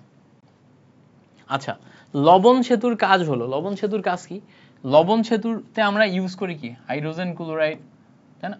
তোমার potassium chloride, potassium nitrate, potassium chloride, potassium nitrate, তারপর হচ্ছে সোডিয়াম সালফেট, এগুলো আমরা লবণ সেতুতে ইউজ করি। এটা অর্ধকোষের মাঝখানে সংযোগ স্থাপন করে, দুইটা আলাদা আলাদা অর্ধকোষ এর মাঝখানে সংযোগ স্থাপন করে, তরল সংযোগ বিভব দূর রাখে এবং তড়িৎ নিরপেক্ষতা বজায় রাখে। তিনটাই, এই 3টা বৈশিষ্ট্য মনে রাখবা, ঘুরে ফিরে এই 3টাই। কে কে দেখো লবণ সেতুতে কে কে থাকে? Potassium chloride, potassium nitrate, potassium chloride, potassium nitrate, তারপরে দেখো অ্যামোনিয়াম ক্লোরাইড, তারপরে সোডিয়াম সালফেট, এইগুলা হচ্ছে আমাদের লবণ সেতুতে ইউজ হয়। এই 4টা মনে রাখবা, এই 4টাই সবসময় অপশনে থাকে, এই 4টা মনে রাখলেই হচ্ছে। খাদ্য লবণে জলীয় দ্রবণে তড়িৎ বিশ্লেষণ করলে ক্যাথোডে কোন গ্যাসটি মুক্ত হয়? দেখো সোডিয়াম ক্লোরাইড হচ্ছে খাবার লবণ, এর জলীয় দ্রবণ খুব ইন্টারেস্টিং, এর জলীয় দ্রবণ হচ্ছে ব্রাইন, এর জলীয় দ্রবণ হচ্ছে ব্রাইন। সোডিয়াম ক্লোরাইডের জলীয় দ্রবণকে ব্রাইন বলে। এবার দেখো এই সোডিয়াম ক্লোরাইডের জলীয় দ্রবণ মানে হচ্ছে এখানে সোডিয়াম প্লাস আয়ন আছে, ক্লোরিন মাইনাস আয়ন আছে, পাশাপাশি পানিতে হাইড্রোজেন প্লাস আয়ন এবং হাইড্রোক্সিল মাইনাস আয়ন আছে। এখন যখনই আমি এই টোটাল এই 4টা আয়নকে আদ্র বিশ্লেষণ করব তখন অ্যানোডে জারণ ঘটবে। অ্যানোডে জারণ কে ঘটাবে? উত্তর হচ্ছে অ্যানোডে জারণ ঘটাবে হচ্ছে এই অ্যানোডে জারণ ঘটাবে, জারণ মানে ছাড়ন, ছাড়বে কে? এদিকে ক্লোরিন আছে মাইনাস, এদিকে হাইড্রোজেন প্লাস আছে, তো যেখানে ইলেকট্রন বেশি আছে সে হচ্ছে চার্জ মুক্ত হবে। তো এখানে ক্লোরিন মাইনাস আয়নের ঘনত্ব বেশি হওয়ার কারণে হাইড্রোক্সিলের চার্জ মুক্ত হওয়ার প্রবণতা বেশি হওয়া সত্ত্বেও এই মাইনাস আয়নের ঘনত্ব বেশি হওয়ার কারণে এ হচ্ছে ইলেকট্রনকে ছাড়বে, ইলেকট্রনকে ছেড়ে দুইটা ক্লোরিন, দুইটা ইলেকট্রন ছেড়ে ক্লোরিন গ্যাস রূপান্তর করবে। আচ্ছা, ক্যাথোডে হাইড্রোজেন যে আছে সে হচ্ছে হাইড্রোজেন প্লাস আয়ন দুইটা ইলেকট্রন গ্রহণ করে হাইড্রোজেন গ্যাসে রূপান্তর করবে। তো অ্যানোডে আমাদের ক্লোরিন গ্যাস রূপান্তর হয় আর ক্যাথোডে আমাদের হাইড্রোজেন গ্যাস রূপান্তর হয়। আর এই জায়গায় যে সোডিয়াম এবং হাইড্রোজেন এই দুইটা একত্রিত হয়ে সোডিয়াম হাইড্রোক্সাইড তৈরি হয়। তো সোডিয়াম ক্লোরাইডের জলীয় দ্রবণকে আমরা ব্রাইন বলি, ব্রাইনকে তড়িৎ বিশ্লেষণ করলে দেখো অ্যানোডে আমাদের ক্লোরিন গ্যাস, ক্যাথোডে আমাদের হাইড্রোজেন গ্যাস, আর এখান থেকে পাশাপাশি সোডিয়াম হাইড্রোক্সাইডও তৈরি হয়। এগুলো আমরা মাথায় রাখবো। আচ্ছা, পরে আসো, নাইট্রিক অ্যাসিডের জলীয় দ্রবণকে বিদ্যুৎ চালনা করলে অ্যানোডে উৎপন্ন হয়। সো এখানে আমাদের নাইট্রিক অ্যাসিড আছে, সো নাইট্রিক অ্যাসিডের জলীয় দ্রবণকে যখন আমরা নিব তখন অ্যানোডে কি কি উৎপন্ন হবে এটা আমাদের জিজ্ঞেস করছে। সো অ্যানোডে আমাদের এখানে অক্সিজেন এবং নাইট্রোজেন ডাইঅক্সাইড এইটা উৎপন্ন হবে, এটা আমরা মনে রাখবো। ওকে, আচ্ছা, এখানে বলছে প্লাটিনাম হাইড্রোজেন থেকে হাইড্রোজেন প্লাস, এটা কোন ধরনের অর্ধকোষ? তো এখানে ভালো করে খেয়াল করবা, প্লাটিনাম দিয়ে আমরা গ্যাস চালনা করছি, গ্যাস চালনা করলে এটা হচ্ছে আমাদের গ্যাস অর্ধকোষ। গ্যাস যদি চালনা করি এটা হচ্ছে আমাদের গ্যাস অর্ধকোষ। যেমন দেখো প্লাটিনাম তড়িৎ দ্বারে আমরা যখন হাইড্রোজেন গ্যাস চালনা করে হাইড্রোজেন প্লাস আয়নে রূপান্তর করতেছি, দ্যাট ইজ গ্যাস অর্ধকোষ। প্লাটিনাম তড়িৎ দ্বারে আমরা যদি ক্লোরিন গ্যাস চালনা করে ক্লোরিন মাইনাস আয়নে রূপান্তর করি তখন এটা হচ্ছে আমাদের গ্যাস অর্ধকোষ। তাহলে প্লাটিনামের মাধ্যমে আমরা গ্যাস চালনা করলাম। নিচের কোনটি জারণ বিজারণ অর্ধকোষ? জারণ বিজারণ অর্ধকোষ যখনই বলবে তখনই তুমি অবস্থানান্তর ধাতু খুঁজবা, অবস্থানান্তর ধাতু খুঁজবা। খেয়াল করো এখানে আমাদের আয়রন 2+ আছে না, আয়রন 2+, আয়রন হচ্ছে অবস্থানান্তর ধাতু, আয়রন 2+ অবস্থানান্তর ধাতু জারণ সংখ্যার পরিবর্তন থাকবে। দেখো আয়রন 2+ থেকে 3+ হয়েছে, এখানে প্লাটিনাম ব্যবহার করছি, দ্যাট ইজ অবস্থানান্তর ধাতু, এই জন্য এটাকে জারণ বিজারণ অর্ধকোষ বলছে। জারণ বিজারণ অর্ধকোষ বলা মানে অবস্থানান্তর ধাতু খুঁজবো। ওকে, এবার খেয়াল করো এই জায়গাতে সোডিয়াম অ্যামালগাম আছে না, এটাকে বলে সোডিয়াম অ্যামালগাম তড়িৎদ্বার। আচ্ছা, এটা হচ্ছে ধাতু ধাতুর লবণ, খেয়াল করো, সিলভার ধাতু সিলভার ধাতুর লবণ, তাহলে এটা হচ্ছে সোডিয়াম অ্যামালগাম তড়িৎদ্বার, এটা ধাতু ধাতুর লবণ তড়িৎদ্বার। আর এটা কি, এটা হচ্ছে গ্যাস তড়িৎদ্বার। এটা কি, এটা হচ্ছে গ্যাস। তাহলে একটা হচ্ছে গ্যাস আর একটা হচ্ছে সিলভার, সিলভার ক্লোরাইড, ধাতু ধাতুর লবণ। আরেকটা কি, একটা হচ্ছে ধাতু ধাতুর লবণ। তাহলে দেখো, সিলভার সিলভার ক্লোরাইড, ধাতু ধাতুর লবণ, তারপর হচ্ছে ধাতব অ্যামালগাম। সোডিয়াম অ্যামালগাম হচ্ছে ধাতব অ্যামালগাম তড়িৎদ্বার। এই যে NaH, এটা কি, এটা হচ্ছে ধাতু অ্যামালগাম, তাই না? ধাতু অ্যামালগাম ধাতব আয়ন। এই সাইডে দেখো ধাতু অ্যামালগাম আছে, এই সাইডে হচ্ছে ধাতব আয়ন আছে। সেটা হচ্ছে ধাতু অ্যামালগাম ধাতব আয়ন তড়িৎদ্বার। এটা কি, এটা হচ্ছে জারণ বিজারণ অর্ধকোষ, এটা গ্যাস অর্ধকোষ, আর একটা হচ্ছে ধাতু ধাতুর আয়ন দেখলাম। এই 4 ধরনের অর্ধকোষ আছে। গ্যাস অর্ধকোষের উদাহরণ দুইটাই শেখাইছি। ক্লিয়ার করতে পারছি? এই পর্যন্ত ক্লিয়ার? ওকে, আমাদের পরের এমসিকিউটা বলছে যে A থেকে A2 প্লাস, যেখানে আমাদের জারণ বিভব হচ্ছে 0.44 ভোল্ট, অ্যানোড হলে এর সাথে ক্যাথোড হিসেবে কোনটা কাজ করবে? তো আমরা জানি অ্যানোডের জারণ বিভব সবসময় বেশি হয়। জারণ বিভব সবসময় মাথায় রাখবা, আমরা যখন জারণ বিভব নিয়ে কাজ করব, জারণ বিভব নিয়ে কাজ করব, সো জারণ বিভব যার বেশি, জারণ বিভব যার বেশি সে হচ্ছে আমার অ্যানোড, আর জারণ বিভব যার কম সে হচ্ছে আমার ক্যাথোড। তো অ্যানোড এবং ক্যাথোড দুইটা আমি বিবেচনা করব কিভাবে, আমার দেখতে হবে জারণ বিভব কার বেশি। সো এইটার আমার জারণ বিভব বেশি, সেটা কত? 0.44 ভোল্ট। এর চেয়ে কম কার আছে সেটা আমাকে এখন দেখতে হবে। এর চেয়ে কম কার আছে, এর চেয়ে কম যার সে হবে আমার ক্যাথোড। তো এখানে ভালো করে খেয়াল করলে দেখবা সবগুলাই আমার বিজারণ আছে। বিজারণ কি, 2 থেকে 0-তে রূপান্তর হলে জারণ সংখ্যা কমছে না, জারণ সংখ্যা কমলে আমার বিজারণ হচ্ছে।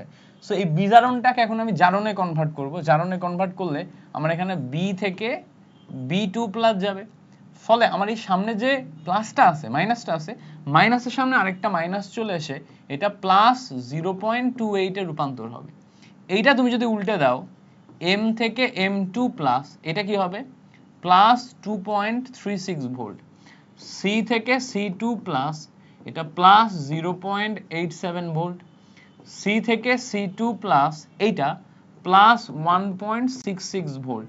এই হচ্ছে আমাদের সব কয়টা। এখন দেখো, তাহলে আমাদের একটা হচ্ছে জারণ বিভব আর একটা হচ্ছে বিজারণ বিভব। জারণ বিভবের ক্ষেত্রে আমরা কি করলাম, সবগুলাকে জারণ সংখ্যা বৃদ্ধিতে আমি কনভার্ট করলাম এবং সবগুলা জারণ বিভব বের করলাম। এখন আমি দেখব যে জারণ বিভব এই 0.44 এর চেয়ে কম কে আছে। খেয়াল করলে দেখবা 2.36 বেশি, 0.87 বেশি, 1.66 বেশি, এই তিনটাই বেশি। কম কোনটা? দেখো A নাম্বারটা, B থেকে B2 প্লাস, এইটা জারণ বিভব হচ্ছে আমাদের কম। তাহলে যেটার কম সেটা আমাদের ক্যাথোড হিসেবে কাজ করবে। এই হচ্ছে আমাদের টেকনিক। ওকে, তাহলে এটা আমরা বুঝতে পারলাম। এবার বলছে দেখো জিঙ্ক থেকে জিঙ্ক 2 প্লাস, এবং এখানে আমাদের সিলভার থেকে সিলভার প্লাস, দুইটারই আমাদের বিভব দেয়া আছে। এটা দেখো জারণ বিভব দেয়া আছে, এটাও আমার জারণ বিভব দেয়া আছে। দুইটারই জারণ বিভব যদি দেয়া থাকে, যেটা জারণ বিভব বেশি এটা জারণ বিভব বেশি, তাই না? আর ওটা দেখো কম, যেটা জারণ বিভব বেশি সেটা আমার অ্যানোড হিসেবে কাজ করবে, যেটা জারণ বিভব কম সেটা আমার ক্যাথোড হিসেবে কাজ করবে। তো এখানে আমাদের বলছে এইটা দ্বারা গঠিত কোষে অ্যানোড হিসেবে কোনটা কাজ করে? অ্যানোড ডেফিনেটলি যেটা জারণ বিভব বেশি, সেটা কি? সেটা হচ্ছে জিঙ্ক থেকে জিঙ্ক 2 প্লাস। আচ্ছা, ক্যাথোড হিসেবে কোনটা কাজ করে? যেটা জারণ বিভব কম, সিলভার প্লাস থেকে সিলভার। আচ্ছা, এবার বলছে দেখো নরমালি যেটা ঘটবে, নরমালি যেটা ঘটবে, নরমাল যে সেন্স, যে যেটার বেশি সেটা অ্যানোড আর যেটা কম সেটা ক্যাথোড, এইটাতে বিক্রিয়া স্বতঃস্ফূর্ত হবে। বুঝতে পারছো? এটাতে বিক্রিয়া স্বতঃস্ফূর্ত হবে। স্বতঃস্ফূর্ত বিক্রিয়া হলে পাত্রে রাখা যায় না। এখন এটাকে উল্টে দিলে অস্বতঃস্ফূর্ত হয়ে যাবে, তখন পাত্রে রাখা যাবে। উল্টে দিলে অস্বতঃস্ফূর্ত। নরমাল যেটা, ধরো যেটাই নরমালি জারণ বিভব বেশি, জারণ বিভব বেশি সেটা অ্যানোড, আর জারণ বিভব কম যে সেটা ক্যাথোড, নরমাল যেটা ওটা স্বতঃস্ফূর্ত বিক্রিয়া। বাট যদি তুমি উল্টে দাও তাহলে হচ্ছে তোমার অস্বতঃস্ফূর্ত বিক্রিয়া, আর অস্বতঃস্ফূর্ত বিক্রিয়া হলেই পাত্রে রাখা যাবে। তাহলে নরমালি জিঙ্ক অ্যানোড আর সিলভার ক্যাথোড। বাট এখন যদি আমি পাত্রে রাখতে চাই তাহলে উল্টায় দিতে হবে। পাত্রে রাখতে হলে উল্টায় দিতে হবে, বুঝছো? অস্বতঃস্ফূর্ত করতে হবে। তাহলে পাত্রে রাখতে উল্টে দিব। কি করব? উল্টে দিব। কিভাবে উল্টাবো? খেয়াল করো, যেটা আমাদের অ্যানোড যেটা আমাদের ক্যাথোড ছিল ওটাকে অ্যানোড বানাবো, আর যেটা আমার হচ্ছে যে অ্যানোড ছিল ওটাকে ক্যাথোড বানাবো। আর আমরা সবসময় জানি উল্টে দিয়ে অ্যানোড হচ্ছে আমাদের সবসময় পাত্র, অ্যানোড কি? অ্যানোড হচ্ছে আমাদের সবসময় পাত্র, তার মানে সিলভারের পাত্রে জিঙ্ক রাখতে হবে। তাহলে কি করতে হবে? সিলভারের যে পাত্র এর মধ্যে জিঙ্কের দ্রবণ রাখতে হবে। তাহলে দেখো A number correct, B number correct, C number correct, মানে 1 number correct, 2 number correct, 3 number correct. তো সিলভারের পাত্রে আমাদের কি রাখতে হবে? জিঙ্ক রাখতে হবে, তখন আমাদের বিক্রিয়াটা ঠিক আছে। তাহলে বুঝতে পারছো? সিম্পল জিনিস। তাহলে আরেকবার বলে দিই, নর্মালি আমাদের জারণে কনভার্ট করার পর যেটা জারণ মান বেশি সেটা অ্যানোড, যেটা জারণ মান কম সেটা ক্যাথোড। এটা কি? এটা হচ্ছে নর্মাল সেন্সের স্বতঃস্ফূর্ত বিক্রিয়া। বিক্রিয়া যদি স্বতঃস্ফূর্ত হয় তাহলে এটা দিবে। আর আমরা জানি স্বতঃস্ফূর্ত বিক্রিয়ায় তোমার হচ্ছে যে পাত্রে রাখা যায় না, যেটাকে তুমি পাত্র ধরবা ওই পাত্র ক্ষয় হয়ে যাবে, দ্রবণের সাথে বিক্রিয়া করবে। তাহলে অস্বতঃস্ফূর্ত করতে গেলে উল্টাই দিতে হবে, অ্যানোডকে ক্যাথোড আর ক্যাথোডকে অ্যানোড বানাইতে হবে, তখন নেগেটিভ ভ্যালু আসবে। আচ্ছা, তাহলে এবার উল্টাই দিলে যেটা আমার অ্যানোড সেটাই হবে পাত্র। তাহলে উল্টাই দিয়ে অ্যানোড হইছে সিলভার, তাহলে সিলভারের পাত্র নিতে হবে। উল্টাই দিয়ে অ্যানোড হইছে সিলভার, তাহলে কি করব? সিলভারের পাত্র নিব। ক্লিয়ার করতে পারছি? এইভাবে চিন্তা করবা, ইজিলি মিলবে। আচ্ছা, প্রমাণ হাইড্রোজেন তড়িৎদ্বার। আমরা যখনই প্রমাণ হাইড্রোজেন তড়িৎদ্বারের কথা চিন্তা করব, প্রমাণ হাইড্রোজেন তড়িৎদ্বারে আমরা তোমার হচ্ছে যে চাপ নিই কত? 1 অ্যাটম চাপ নিই। হাইড্রোজেন প্লাস আয়নের ঘনমাত্রা 0.1 মোলারিটি না 1 মোলারিটি নিই। আর এটা হচ্ছে তাপমাত্রা কত নিই? 25 ডিগ্রি সেন্টিগ্রেড টেম্পারেচার। তাহলে 1 এবং 3 নাম্বার হচ্ছে আমাদের কারেক্ট আনসার। প্রমাণ হাইড্রোজেন তড়িৎদ্বারে আমরা প্লাটিনাম সহ হাইড্রোজেন গ্যাস ইনপুট করে হাইড্রোজেন প্লাস আয়ন পাই। এইটা কি? এটা হলো হচ্ছে দেখো এখানে জারণ সংখ্যা 0, এখানে +1, মানে এখানে আমার জারণ হচ্ছে। তাহলে প্রমাণ হাইড্রোজেন তড়িৎদ্বারে আমরা হাইড্রোজেন থেকে হাইড্রোজেন প্লাস আয়ন পাচ্ছি। এইটা হচ্ছে প্রমাণ হাইড্রোজেন তড়িৎদ্বারের ক্ষেত্রে, মাথায় থাকে যেন। আচ্ছা, এবার বলছে দেখো জিঙ্ক এবং আয়রন ইলেকট্রোড দ্বারা একটি তড়িৎ কোষ গঠন করা হলো। কে? জিঙ্ক এবং আয়রন। জিঙ্ক এবং আয়রনের প্রমাণ বিজারণ বিভব যথাক্রমে এত এত হলে তোমার কোষটির কোষ বিভব কত? তো আমরা যখন এই কোষটির কোষ বিভবের কথা বলবো তখন আমাদের অ্যানোড খুঁজতে হবে এবং ক্যাথোড খুঁজতে হবে। তো দেখো এখানে আমাদের আয়রন এবং জিঙ্ক আছে, দুইটার ক্ষেত্রে আমার প্রমাণ বিজারণ বিভব দেয়া আছে। তো তুমি সবসময় যেটা করবা, বিজারণ বিভবকে জারণ বিভবে কনভার্ট করবা। এখানে খেয়াল করো, এটা হচ্ছে কি বিজারণ বিভব, কে আছে? জিঙ্ক। এটা হচ্ছে বিজারণ বিভব, এটা কি? আয়রন। এবার বিজারণ বিভবকে জারণ বিভবে কনভার্ট করো। জারণ বিভবে কনভার্ট করলে ভালো করে খেয়াল করলে দেখবা, জারণ বিভবে কনভার্ট করলে এই জায়গাতে জারণ বিভবে যখনই তুমি কনভার্ট করবা, জিঙ্কের জারণ বিভব আসবে +0.76, তারপরে আয়রনের জারণ বিভব আসবে +0.44। দুইটাই আমরা জারণ বিভবে কনভার্ট করছি। জারণ বিভবে কনভার্ট করার পর এখন তুমি যে কোনো ক্ষেত্রে ই সেলের যদি ভ্যালু বের করতে চাও, ই সেলের ভ্যালু সবসময় মাথায় রাখবা, বড় মান থেকে ছোট মান বাদ দিলেই মিলে যাবে। কে অ্যানোড কে ক্যাথোড ইট ডাজন্ট ম্যাটার, তোমার এটা চিন্তা করা লাগবে না। কে অ্যানোড কে ক্যাথোড এটা চিন্তা করা লাগবে না। জারণ বিভব বের করে নিয়ে তুমি সব সময় বড় মান থেকে ছোট মান বাদ দিবা, ইজিলি তোমার মিলে যাবে। বড় মান থেকে ছোট মান বাদ দিবা, দুইটারই জারণ বিভব বের করবা। আবার বলি, দুইটারই জারণ বিভব বের করবা, করে বড় মান থেকে ছোট মান বাদ দিবা। দেখো বড় মান এখানে আমার কি আছে? বড় মান আছে হচ্ছে আমার 0.76 মাইনাস ছোট মান কি আছে? 0.44। ক্যালকুলেশন করলে 0.32 আসে। এইটাই হচ্ছে আমাদের বিভব। ঠিক আছে? এবার তুমি বলবা ভাই সবসময় কি জারণ বিভব বের করে তারপরে করা লাগবে? সবসময় কি এই যে জারণে কনভার্ট করে তারপর করা লাগবে? উত্তর হচ্ছে না, বিজারণে করলেও হইতো, বাট বিজারণের ক্ষেত্রেও আমার বড় মান থেকে ছোট মান নেওয়া লাগতো। বাট বিজারণের ক্ষেত্রে আমরা ভুল কোনটা করি?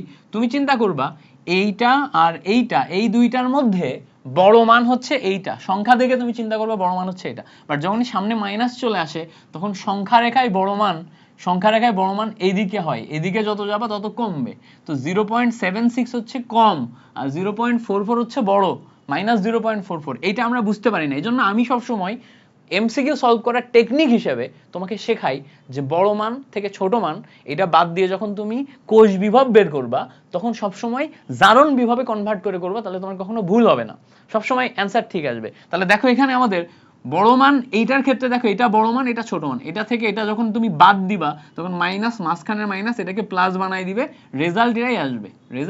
খেয়াল করে দেখো রেজাল্ট এটাই আসবে। তুমি যদি বিজারণের ক্ষেত্রে বের করো -0.44 মাইনাস অফ -0.76, ক্যালকুলেশন করলে +0.32, দেখো এটাই আসবে।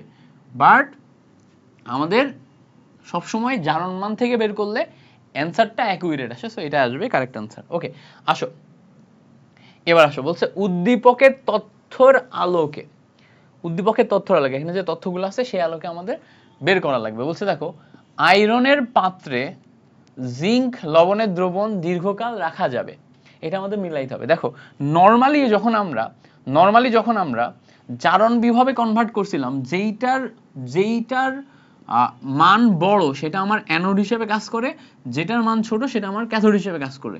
তো এটা নর্মালি অ্যানোড, এটা ক্যাথোড, এই দুইটার বিক্রিয়ায় আমার কি হয়, স্বতঃস্ফূর্ত হয়, এটার পাত্রে রাখা যাবে না, এই ক্ষেত্রে পাত্রে রাখা যাবে না। তাহলে আমি একটু নর্মাল যদি দেখি জিঙ্কের ক্ষেত্রে জিঙ্কে যদি আমি অ্যানোড ধরি আর হচ্ছে আয়রনকে যদি আমি ক্যাথোড ধরি, তাহলে এই দুইটার বিক্রিয়া হচ্ছে স্বতঃস্ফূর্ত, এটা হচ্ছে রাখা যাবে না। তাহলে কি এটা হচ্ছে রাখা যাবে না। তাহলে রাখা যাবে কখন ভাইয়া, খেয়াল করো, রাখা যাবে কখন, যাবে হচ্ছে যখন আমি যেটা অ্যানোড ওটাকে ক্যাথোড হিসেবে ধরবো, আর যেটা ক্যাথোড ওটাকে অ্যানোড হিসেবে ধরবো। আর আমরা জানি অ্যানোড যেটা ওটা হচ্ছে আমাদের পাত্র, তাহলে আয়রনের পাত্রে যদি আমি জিঙ্ক নিই তাহলে রাখা যাবে। তাহলে দেখো আয়রনের পাত্রে যদি আমি জিঙ্ক নিই তাহলে এটা দীর্ঘকাল রাখা যাবে, কারণ বিক্রিয়াটা স্বতঃস্ফূর্ত হবে না, অস্বতঃস্ফূর্ত হয়ে যাবে। তার মানে আই নাম্বার কারেক্ট, কোষ বিক্রিয়াটি স্বতঃস্ফূর্ত ভাবে ঘটবে না। এবার খেয়াল করে দেখো নর্মালি আমাদের যে কোষ বিক্রিয়া ছিল ওই কোষ বিক্রিয়া নর্মাল ছিল, এইটা স্বতঃস্ফূর্তভাবেই ঘটতেছিল, যেখানে আমাদের জিঙ্ক অ্যানোড আর আয়রন ক্যাথোড হিসেবে কাজ করতেছিল, এইটা স্বতঃস্ফূর্ত। এটা কি, এটা আমরা এটা দেখে বুঝলাম প্লাস মান মানে স্বতঃস্ফূর্ত, মানে পাত্রে রাখা যাবে না। তাহলে নর্মালি সেটা স্বতঃস্ফূর্ত ছিল, তাহলে যেহেতু স্বতঃস্ফূর্তভাবে ঘটবে না বলছে, এটা ভুল। এবার বলছে দেখো জিঙ্ক ইলেকট্রোড ক্ষয়প্রাপ্ত হয়, জিঙ্ক আমার কি হিসেবে কাজ করে, অ্যানোড হিসেবে কাজ করে। অ্যানোডে কি হয়, জারণ হয়, জিঙ্ক থেকে জিঙ্ক 2+ এ রূপান্তর হয়, ধাতু থেকে আয়ন হয়ে গেলে ধাতুর যে অ্যানোড সেটা ক্ষয়প্রাপ্ত হয়। অ্যানোড সব সময় ক্ষয় হয়, মাথায় রাখবো, অ্যানোড যেটা এটা সব সময় ক্ষয় হয়। তাহলে 1 এবং 3 হচ্ছে আমার এখানে কারেক্ট আনসার, অ্যানোড সবসময় ক্ষয় হয়। এবার বলতে দেখো কোষ বিক্রিয়া কি, এইটা হচ্ছে আমার কোষ বিক্রিয়া। উক্ত কোষের অ্যানোড বিক্রিয়া কোনটা, অ্যানোডে কি ঘটে, জারণ ঘটে। এখন আমাদের খুঁজে বের করতে হবে কোথায় জারণ ঘটছে। খেয়াল করো এখানে আমার মান 0, এখানে আমার মান দেখো +1, এখানে আমার +2, এখানে দেখো 0। তাহলে দেখো এখানে মান আমার কমছে আর এখানে মান আমার বাড়ছে, এই জায়গায় কি, এই জায়গায় আমার মান বাড়ছে। তাহলে মান যদি বাড়ে তাহলে সেখানে কি ঘটে, জারণ ঘটে। তাহলে জারণ কোথায় ঘটে ভাইয়া, জারণ ঘটে হচ্ছে অ্যানোডে। জারণ ঘটে হচ্ছে অ্যানোডে। তাহলে দেখো হাইড্রোজেন থেকে হাইড্রোজেন প্লাস আয়ন, এইটা আমার জারণ ঘটাচ্ছে। তাহলে প্লাটিনামের উপস্থিতিতে হাইড্রোজেন থেকে হাইড্রোজেন প্লাস আয়ন এটা কি ঘটাচ্ছে, জারণ ঘটাচ্ছে। তাহলে অ্যানোডের বিক্রিয়া কি, অ্যানোডের বিক্রিয়া হচ্ছে হাইড্রোজেন 2টা ইলেকট্রন ছেড়ে দিয়ে 2 হাইড্রোজেন প্লাস আয়ন, এটার আরেকটা রূপ কি, হাইড্রোজেন 2টা ইলেকট্রন ছেড়ে দিয়ে 2 hydrogen plus 2 electron, that means C number. বুঝতে পারছো, দ্যাট মিন্স কি, দ্যাট মিন্স হচ্ছে সি নাম্বার। ওকে, তো এই হচ্ছে আমাদের বেসিক কাহিনী। এবার আসো পরে বলছে দেখো টিন এবং আয়রন দুইটা মিলে Sn2+ প্লাস 2 আয়রন মাইনাস কোষটির ডায়াগ্রাম হচ্ছে, তো এই কোষের ডায়াগ্রাম অ্যাকচুয়ালি কিভাবে লিখবো আমরা, এখানে আমাদের আগের মতোই অ্যানোড ক্যাথোড নির্বাচন করতে হবে। দেখো টিনের জারণ মান 0, এখানে আমার +2, তাহলে 0 থেকে +2 আমার জারণ সংখ্যা কি হচ্ছে, বাড়ছে। তাহলে বাড়লে সেটা কি হিসেবে কাজ করে, সেটা হচ্ছে অ্যানোড হিসেবে কাজ করে। এবার দেখো আয়রন থেকে আয়রন মাইনাস, এখানে জারণ মান ছিল 0, এখানে -1, এখানে কি করছে, কমলে আমার কি হিসেবে কাজ করে, কমলে আমার হচ্ছে ক্যাথোড হিসেবে কাজ করে। তাহলে হচ্ছে একটা অ্যানোড একটা ক্যাথোড হিসেবে কাজ করে, কি হয়, একটা অ্যানোড একটা ক্যাথোড হিসেবে কাজ করে। এখন আমরা জানি ডায়াগ্রাম লেখার সময় বাম সাইডে সব সময় তুমি অ্যানোড নিবা, ডায়াগ্রাম লেখার সময় বাম সাইডে তুমি অ্যানোড নিবা, ডান সাইডে তুমি কি নিবা, ডান সাইডে তুমি ক্যাথোড নিবা। তো সব সময় বামে অ্যানোড এবং ডানে ক্যাথোড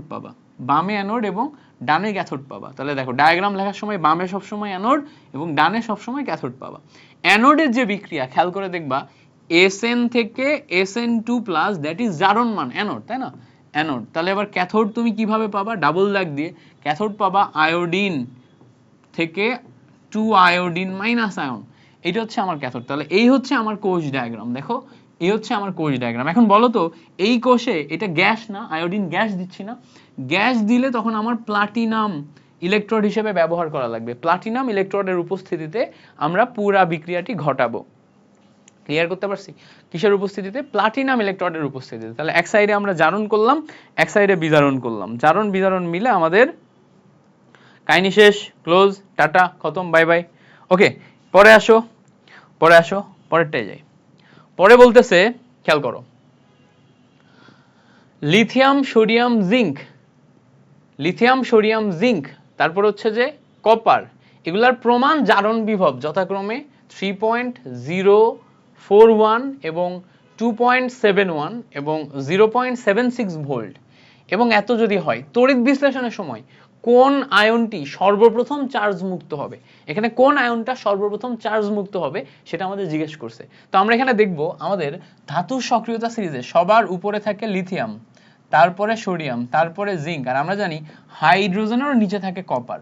তো আমরা জানি চার্জ মুক্ত হওয়ার প্রবণতা ধাতুর সক্রিয়তা সিরিজে যত নিচের দিকে যায় তত বাড়ে, ধাতুর সক্রিয়তা সিরিজে যত নিচের দিকে যায় তত চার্জ মুক্ত হওয়ার প্রবণতা বাড়ে। নিচের দিকে, এটা আমাদের মাথায় রাখতে হবে, আমরা আগেই বলছি নিচের দিকে ধাতুর সক্রিয়তা সিরিজ মুখস্থ রাখবা, তারপর মনে রাখবা নিচের দিকে চার্জ মুক্ত হবার প্রবণতা বাড়ে, হবার প্রবণতা বাড়ে, মানে যে যত নিচে থাকবে তত আগে চার্জ মুক্ত করবে, যে যত নিচে থাকবে তত আগে চার্জ মুক্ত করবে। তাহলে নিচে যে সে আগে চার্জ মুক্ত করতেছে, তাহলে নিচে কে আছে? কপার 2+, সবার নিচে, তাহলে কপার 2+ আগে চার্জ মুক্ত করবে।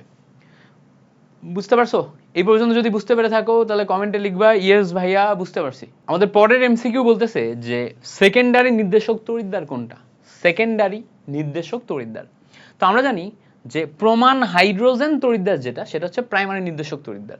তো এখানে খেয়াল করে দেখো, প্রথম যেটা আছে সেটা হচ্ছে প্রমাণ হাইড্রোজেন তড়িৎদ্বার, তাই না? প্রমাণ হাইড্রোজেন তড়িৎদ্বার, স্ট্যান্ডার্ড হাইড্রোজেন ইলেকট্রোড যেটা, এটা হচ্ছে প্রাইমারি তড়িৎদ্বার। তাহলে এটা হচ্ছে প্রাইমারি, তাহলে প্রাইমারি তো আর সেকেন্ডারি না। বাকি যেগুলো আছে সেগুলো সব গৌণ, সেগুলো সব সেকেন্ডারি। যেমন দেখো সিলভার এবং সিলভারের লবণ, তাই না? তাহলে ধাতু ধাতুর লবণ এটা। তারপরে দেখো মার্কারি মার্কারির লবণ, Hg2Cl2, এগুলো সব সেকেন্ডারি। তাহলে দেখো 2 এবং 3 এটা হচ্ছে সেকেন্ডারি নির্দেশক তড়িৎদ্বার। এবার বলছে দেখো ক্যালোমেল তড়িৎদ্বার, এটাতে কোনটি ব্যবহৃত হয়? তো এই জায়গাতে ভালো করে খেয়াল করলে দেখবা আমরা যেই Hg বা পারদ ব্যবহার করছি না, এই পারদ যেটা Hg এর উপস্থিতিতে আমরা যখন লবণ নিব Hg এর, Hg2Cl2, এবং এটা যখন KCl এ রূপান্তরিত হবে, এই তড়িৎদ্বারকে ক্যালোমেল তড়িৎদ্বার বলে। এটাকে কি বলে? এইটাকে বলে হচ্ছে ক্যালোমেল। তাহলে ক্যালোমেল তড়িৎদ্বারের কথা যখন বলবা তখন ক্যালোমেল তড়িৎদ্বার হচ্ছে এটা Hg2Cl2। তাহলে কি আসবে? ক্যালোমেল তড়িৎদ্বার হচ্ছে কি আমাদের? প্রথম হচ্ছে Hg ধাতু, ধাতুর সাথে Hg2Cl2, এখানে আমাদের হচ্ছে KCl আসে, তাহলে এটাকে বলতেছি আমরা হচ্ছে ক্যালোমেল তড়িৎদ্বার। আচ্ছা, এবার বলছে দেখো তড়িৎ রাসায়নিক কোষে ইএমএফ বের করার ফর্মুলা কি? ইএমএফ বের করার ফর্মুলা মাথায় রাখবা। ইএমএফ বের করার ফর্মুলা হচ্ছে E cell is equals to E naught of, E naught cell is equals to E naught of anode plus E naught of cathode। তাহলে দেখো একটা হচ্ছে E naught of anode plus E naught of cathode। Anode মানে অ্যানোডে আমাদের কি ঘটে বলো তো? অ্যানোডে আমাদের জারণ ঘটে, তাহলে অ্যানোডে জারণ ঘটলো। E naught of cathode, ক্যাথোডে কি ঘটে? ক্যাথোডে আমাদের বিজারণ ঘটলো। তাহলে অ্যানোডে জারণ এবং ক্যাথোডে বিজারণ, দ্যাটস ইট। তাহলে একটা হচ্ছে জারণ, একটা হচ্ছে বিজারণ। এইবারটা মজার ব্যাপার হচ্ছে তুমি অ্যানোডে জারণ ঘটাবা, তাই না? অ্যানোডে জারণ ঘটাবা। তো তুমি ধরো এই সাইডে এটা তো অ্যানোড ছিল, এটা ক্যাথোড ছিল, ক্যাথোডে বিজারণ। এই অ্যানোডেই তুমি যদি জারণ না ঘটায়, তুমি নিচ্ছ অ্যানোড, বাট জারণ না ঘটায় তুমি বিজারণ ঘটাইতে চাচ্ছ। তুমি এখানে কি ঘটাইতে যাচ্ছ? বিজারণ ঘটাইতে যাচ্ছ। তো অ্যানোডের জারণের পরিবর্তে যখন তুমি বিজারণ ঘটাইতে যাবা তখন দেখবা সামনে একটা মাইনাস চিহ্ন আসবে। ক্যাথোডে ক্যাথোডে ক্যাথোডে তুমি রিডাকশনের পরিবর্তে যখন তুমি এই জায়গায় ক্যাথোড নিছো, অ্যানোডের মতো জারণ ঘটাইতে যাবা মানে অক্সিডেশন ঘটাইতে যাবা, তখন সামনে একটা মাইনাস চলে আসবে। তো এভাবে তুমি ফর্মুলাগুলো চেঞ্জ করতে পারবা, ফর্মুলাগুলো কি করতে পারবা? চেঞ্জ করতে পারবা। তো প্রথমটা দেখো, অ্যানোডে আমার জারণ ঘটছে আর ক্যাথোডে আমার বিজারণ ঘটছে, নর্মাল যদি থাকে তাহলে চিহ্ন সেমই থাকবে। আচ্ছা, এবার ভালো করে খেয়াল করো, ক্যাথোডে আমার বিজারণী হওয়ার কথা, তাহলে ক্যাথোডে যদি বিজারণী হয় তাহলে সামনে প্লাস, বাট অ্যানোডে আমার জারণ হওয়ার কথা, বাট বিজারণ হয়েছে, তার মানে সামনে আমার মাইনাস হবে। তাহলে এটা আমার ঠিক আছে, এটা আমার ঠিক আছে। আচ্ছা, এবার বলো তো অ্যানোডে কি হওয়ার কথা? জারণই হওয়ার কথা। তাহলে অ্যানোডে জারণ হওয়ার কথা হলে সামনে প্লাস। ক্যাথোডে আমার কি হওয়ার কথা? ক্যাথোডে আমার হচ্ছে বিজারণ হওয়ার কথা, তাই না? ক্যাথোডে আমার বিজারণ হওয়ার কথা, অ্যানোডে জারণ, ক্যাথোডে মানেই হচ্ছে বিজারণ। তো বিজারণ মানে হচ্ছে আমার রিডাকশন হওয়ার কথা, তো রিডাকশন হইলে এখানে আমার প্লাসই হবে, অ্যানোডে জারণ ক্যাথোডে বিজারণ। ওই যে উপরে যেটা হইছে অ্যানোডে জারণ ক্যাথোডে বিজারণ, উপরেরটার মতোই, তাহলে এখানে মাইনাস দেওয়া আসছে, তাহলে এটা তো ভুল হচ্ছে, তাহলে 3 নাম্বারটা ভুল। তাহলে এখানে আমাদের কারেক্ট আনসার হচ্ছে কত? 1 এবং 2, 1 এবং 2 হচ্ছে আমাদের কারেক্ট আনসার, অ্যানোডে জারণ ক্যাথোডে বিজারণ। ওকে, এবার বলছে দেখো এইটা, দেখো বলছে এই জায়গায় একটা আমাদের সেল দেয়া আছে, এই সেলে এই টোটাল যদি বিক্রিয়া হয়, এই বিক্রিয়া ইএমএফ কত? তো এখানে ভালো করে খেয়াল করলে দেখবা এটা অ্যানোড এবং এটা ক্যাথোড। তো এখানে আমার অ্যানোডের যে বিক্রিয়া, অ্যানোডে বিক্রিয়ায় হাইড্রোজেন তড়িৎদ্বারের ক্ষেত্রে ভোল্ট হচ্ছে 0 ভোল্ট হয়। তাহলে আমার যখন আমি ই সেল বের করতে যাব, ই সেল বের করতে গেলে ই নট অফ অ্যানোড আসবে plus E not of cathode আসবে। আচ্ছা, অ্যানোডের মান কত? হাইড্রোজেনের জন্য অ্যানোডের মান 0। এবার বলো তো ক্যাথোডের মান কত? ক্যাথোডে কপার 2+ থেকে কপার যায়, মানে কি এখানে আমার বিজারণ বিভব, কপার 2+ থেকে কপার যায় মানে কি, মানে হচ্ছে আমার বিজারণ বিভব। তো বিজারণ বিভবের ক্ষেত্রে প্লাস 0.34 আসে। তাহলে দেখো কপার 2+ থেকে কপার, কপার 2+ থেকে কপার বিজারণই আছে, তার মানে এখানে সরাসরি প্লাস 0.34ই বসবে। তাহলে প্লাস 0.34 বসলে দুইটা মিলে আমার বিজারণ বিভব প্লাস 0.34 হয়। তাহলে এখানে আমার বি নাম্বার আসে হচ্ছে কারেক্ট আনসার। আচ্ছা, এবার বলছে দেখো দস্তার পাত্রে, দস্তার পাত্র, পাত্র কার? পাত্র হচ্ছে দস্তার, যেটা পাত্র, দস্তা মানে কি জিঙ্ক, তাহলে সেটাকে আমি কি ধরবো? সেটাকে আমি অ্যানোড ধরবো, যেটা পাত্র সেটাকে আমি অ্যানোড ধরবো। এবার বলছে আয়রন সালফেটের দ্রবণ, দ্রবণ যদি আয়রন সালফেট হয় তাহলে এটাকে কি ধরবো? এটাকে ধরবো হচ্ছে ক্যাথোড। তাহলে দেখো জিঙ্ক হচ্ছে অ্যানোড আর আয়রন সালফেট হচ্ছে ক্যাথোড। তাহলে দেখো অ্যানোডে আমার কি ঘটবে? অ্যানোডে আমার জারণ ঘটবে। তখন আমি ই নট সেল যখন বের করব, ই নট সেল, খেয়াল করবা ই নট সেল বের করতে যাচ্ছি আমি, ই নট সেল যখন আমি বের করব, ই নট সেলে অ্যানোড নিব, অ্যানোড কার? জিঙ্কের। তাহলে আমার এখানে জিঙ্ক থেকে জিঙ্ক 2+ যাবে, কারণ এটা জারণ হইছে। আর ক্যাথোড যাবে কে? ক্যাথোড হচ্ছে আয়রন সালফেট। ক্যাথোডে আমার কি ঘটে? বিজারণ ঘটে, মানে আয়রন 2+ থেকে আয়রন যায়, একটা জারণ সংখ্যা বাড়ছে, একটা জারণ সংখ্যা বাড়ছে, আর একটা দেখো জারণ সংখ্যা কমছে। আচ্ছা, যেটা জারণ সংখ্যা বাড়ছে অ্যানোড, অ্যানোডের ক্ষেত্রে জারণ মান দেখো জিঙ্ক 2+ থেকে জিঙ্কের জন্য -0.76, তাহলে জিঙ্ক থেকে জিঙ্ক 2+ হচ্ছে +0.76 আসবে। আচ্ছা, এবার খেয়াল করো আয়রন 2+ থেকে আয়রনের জন্য কত আসবে? আয়রন 2+ থেকে আয়রনের জন্য দেখো -0.44 এটা আসে। তাহলে ক্যালকুলেশন করলে +0.76 -0.44, ক্যালকুলেশন করলে +0.32 ভোল্ট আসে। তাহলে দেখো দস্তার পাত্রে যখন আমি জিঙ্ক সালফেট রাখবো তখন কোষ বিভব কত হবে? এটা হবে। এখন এখানে আমাদের বোঝার বিষয় হচ্ছে আমরা যখন আমার পাত্র নির্দিষ্ট করে দিছে তখন আমি যা খুশি তাই বসাইতে পারবো না, যে আমি বড়টা থেকে ছোটটা বসাইলাম, ছোটটা থেকে বড়টা বসাইলাম, যা খুশি তাই বসাইতে পারবো না। আমার পাত্র নির্দিষ্ট করে দিয়েছে মানে হচ্ছে অ্যানোড আমার ফিক্স, অ্যানোড আমার ফিক্স, পাত্র নির্দিষ্ট করে দেয় মানে অ্যানোড ফিক্স। কি হবে? পাত্রটাই হবে আমার অ্যানোড, পাত্র হচ্ছে অ্যানোড হিসেবে কাজ করবে, সেই হিসাবে তুমি হচ্ছে কি করবা? ক্যালকুলেশন করবা। ওকে, আচ্ছা, এবার বলছে দেখো এই যে বিক্রিয়াটা আছে, এই বিক্রিয়ার ক্ষেত্রে যে কোষটা সৃষ্টি হয় সেই কোষটা কি হয়? এই বিক্রিয়ার ক্ষেত্রেও ডেফিনেটলি কোনটা অ্যানোড কোনটা ক্যাথোড সেটা আমার একটু দেখা লাগবে। কিভাবে দেখবো? এখানে দেখবা পি এর জারণ মান 0, এখানে দেখো -1, জারণ মান কি? কমছে। এখানে দেখো +1, এখানে দেখো +2, এখানে কি? জারণ মান বাড়ছে। তাহলে একটা জারণ মান কমলো আরেকটা জারণ মান বাড়লো, খেয়াল করো একটা জারণ মান কমলো আরেকটা হচ্ছে জারণ মান বাড়লো। আচ্ছা, এবার বলছে দেখো যে এই বিক্রিয়াটার ক্ষেত্রে বিক্রিয়াটা স্বতঃস্ফূর্তভাবে ঘটে কিনা, বিক্রিয়াটা স্বতঃস্ফূর্তভাবে ঘটে কিনা এটা বের করার জন্য ডেফিনেটলি আমার অ্যানোড এবং ক্যাথোডের যোগ করা লাগবে। তাহলে যেটা জারণ মান বাড়ছে, যেমন দেখো +1 থেকে +2 এটা বাড়ছে, এটা জারণ ঘটাবে। তাহলে +1 থেকে +2 এইটা দেখো বিজারণ ভ্যালু দেয়া আছে, তাহলে এখানে জারণ ভ্যালু ঘটলে তোমার +0.85 আসতেছে। তাহলে অটোমেটিক অন্য ভ্যালু যেটা আছে এটা বিজারণ ঘটবে, তো বিজারণে জারণ মান কমে, এটা দেখো +1 থেকে বা 0 থেকে -1 হচ্ছে, মানে কমছে, 0 থেকে -1 হচ্ছে, এখানে 0 এখানে -1 কমছে। তাহলে এই ভ্যালুটাই আমরা এখানে এখন কি করব? এখানে আমরা এখন যোগ করব। তাহলে যোগ করলে দেখো 0.35 আসে। তাহলে দেখো দুইটা মিলে আমাদের পজিটিভ ভ্যালু আসে, পজিটিভ ভ্যালু হলে আমার বিক্রিয়াটি স্বতঃস্ফূর্তভাবে রাখা যায়।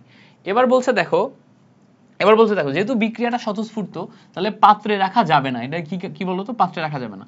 পাত্রে যদি রাখতে হয় তাহলে অ্যানোড ক্যাথোড আমাদের উল্টাই দিতে হবে। উল্টাই দেওয়া মানে কি? এখানে দেখো অ্যানোড হিসেবে কাজ করছে আমার কিউ, অ্যানোড হিসেবে কাজ করছে কি? কিউ। ক্যাথোড হিসেবে কাজ করছে কি পি, তাহলে যখন আমি অ্যানোড ক্যাথোড উল্টাই দিব, এইটাকে পি কে যদি আমি অ্যানোড বানাই আর কিউ কে যদি আমি ক্যাথোড বানাই, তো অ্যানোড যেটা সেটার পাত্র, তার মানে আমার পি পাত্রে কিউ প্লাস দ্রবণ রাখতে হবে। তাহলে ঠিক আছে, এটা পি পাত্রে কিউ প্লাস দ্রবণ রাখা, এটা ঠিক আছে।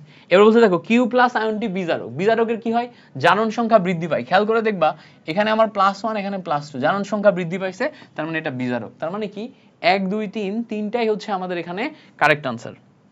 আচ্ছা, এই পর্যন্ত ক্লিয়ার? এই পর্যন্ত ক্লিয়ার হলে এবার বলছে দেখো তড়িৎদ্বার দ্বয় দ্বারা গঠিত কোষের ক্ষেত্রে প্রযোজ্য। এই যে দুইটা তড়িৎদ্বার, এইটা দ্বারা যে কোষটা তৈরি হবে এইটার ক্ষেত্রে প্রযোজ্য কোনটা? আচ্ছা, প্রযোজ্য কোনটা কিভাবে বুঝবো? খুবই সিম্পল। এখানে বলছে দেখো এ ধাতুর ক্ষেত্রে আমার এ থেকে A2+, বি ধাতুর ক্ষেত্রে বি থেকে B2+, দুইটাই আমার হচ্ছে জারণ আছে। জারণের ক্ষেত্রে ভালো করে খেয়াল করে দেখবা, এটা জারণ মান বেশি, এটা জারণ মান কম। তাহলে আমরা যেটা জারণ মান বেশি পাবো সেটা আমাদের অ্যানোড হিসেবে কাজ করবে, সেটা ধাতুর সক্রিয়তা বেশি। যেটা আমার জারণ মান কম সেটা ক্যাথোড হিসেবে কাজ করবে, তার ধাতুর সক্রিয়তা কম। তাহলে বলছে দেখো এ ধাতু যেটা, এ ধাতু বি ধাতু অপেক্ষা অধিক সক্রিয়, এই কথাটা ঠিক আছে না? এ ধাতু অধিক সক্রিয় না, এ ধাতু জারণ মান বেশি, তাহলে যার জারণ মান বেশি সে বেশি সক্রিয়, যার জারণ মান বেশি সে ধাতু সক্রিয়তা সিরিজ উপরের দিকে অবস্থান করে, সে বেশি সক্রিয়। তো সবসময় জারণ অবস্থায় চিন্তা করলে তোমার ক্যালকুলেশনটা ইজি হয়। আচ্ছা, গ্যালভানিক কোষের ক্ষেত্রে কোনটি সঠিক? তো আমরা জানি গ্যালভানিক কোষ তড়িৎ শক্তিকে না রাসায়নিক শক্তিকে তড়িৎ শক্তিতে রূপান্তর করে। গ্যালভানিক কোষে রাসায়নিক বিক্রিয়া হয়, রাসায়নিক বিক্রিয়ার মাধ্যমে বিদ্যুৎ উৎপাদন হয়। সেক্ষেত্রে আমরা বলতে পারি রাসায়নিক বিক্রিয়া করে রাসায়নিক শক্তিকে তড়িৎ শক্তিতে রূপান্তর করে, রাসায়নিক শক্তিকে তড়িৎ শক্তিতে রূপান্তর করে। আচ্ছা, এবার বলছে দেখো বিক্রিয়ার তথ্য অনুযায়ী, এই যে এখানে যে বিক্রিয়া আছে এই বিক্রিয়ার তথ্য অনুযায়ী কি ঘটতেছে খেয়াল করে দেখো। এখানে আমাদের দেখো এ পাত্র, এ বি এর সাথে বিক্রিয়া করছে, এ এর জারণ মান 0, আর এখানে এ এর জারণ মান হচ্ছে +2। এখানে দেখো বি এর জারণ মান +2, এখানে বি এর জারণ মান 0। তাহলে দেখো একটা হচ্ছে জারণ সংখ্যা কি হচ্ছে বৃদ্ধি পাচ্ছে, আরেকটা হচ্ছে জারণ সংখ্যা কি হচ্ছে হ্রাস পাচ্ছে। তাহলে একটা জারণ সংখ্যা বৃদ্ধি আর একটা জারণ সংখ্যা হ্রাস।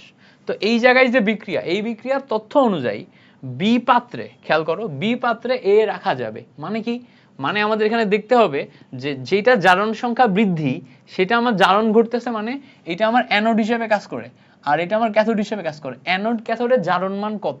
তো ভালো করে খেয়াল করে দেখবা, অ্যানোডের যেটা এ, এর জন্য এখানে আমার জারণ মান বিজারণ মান দেয়া আছে -0.76, এটাকে জারণ মানে কনভার্ট করলে +0.76।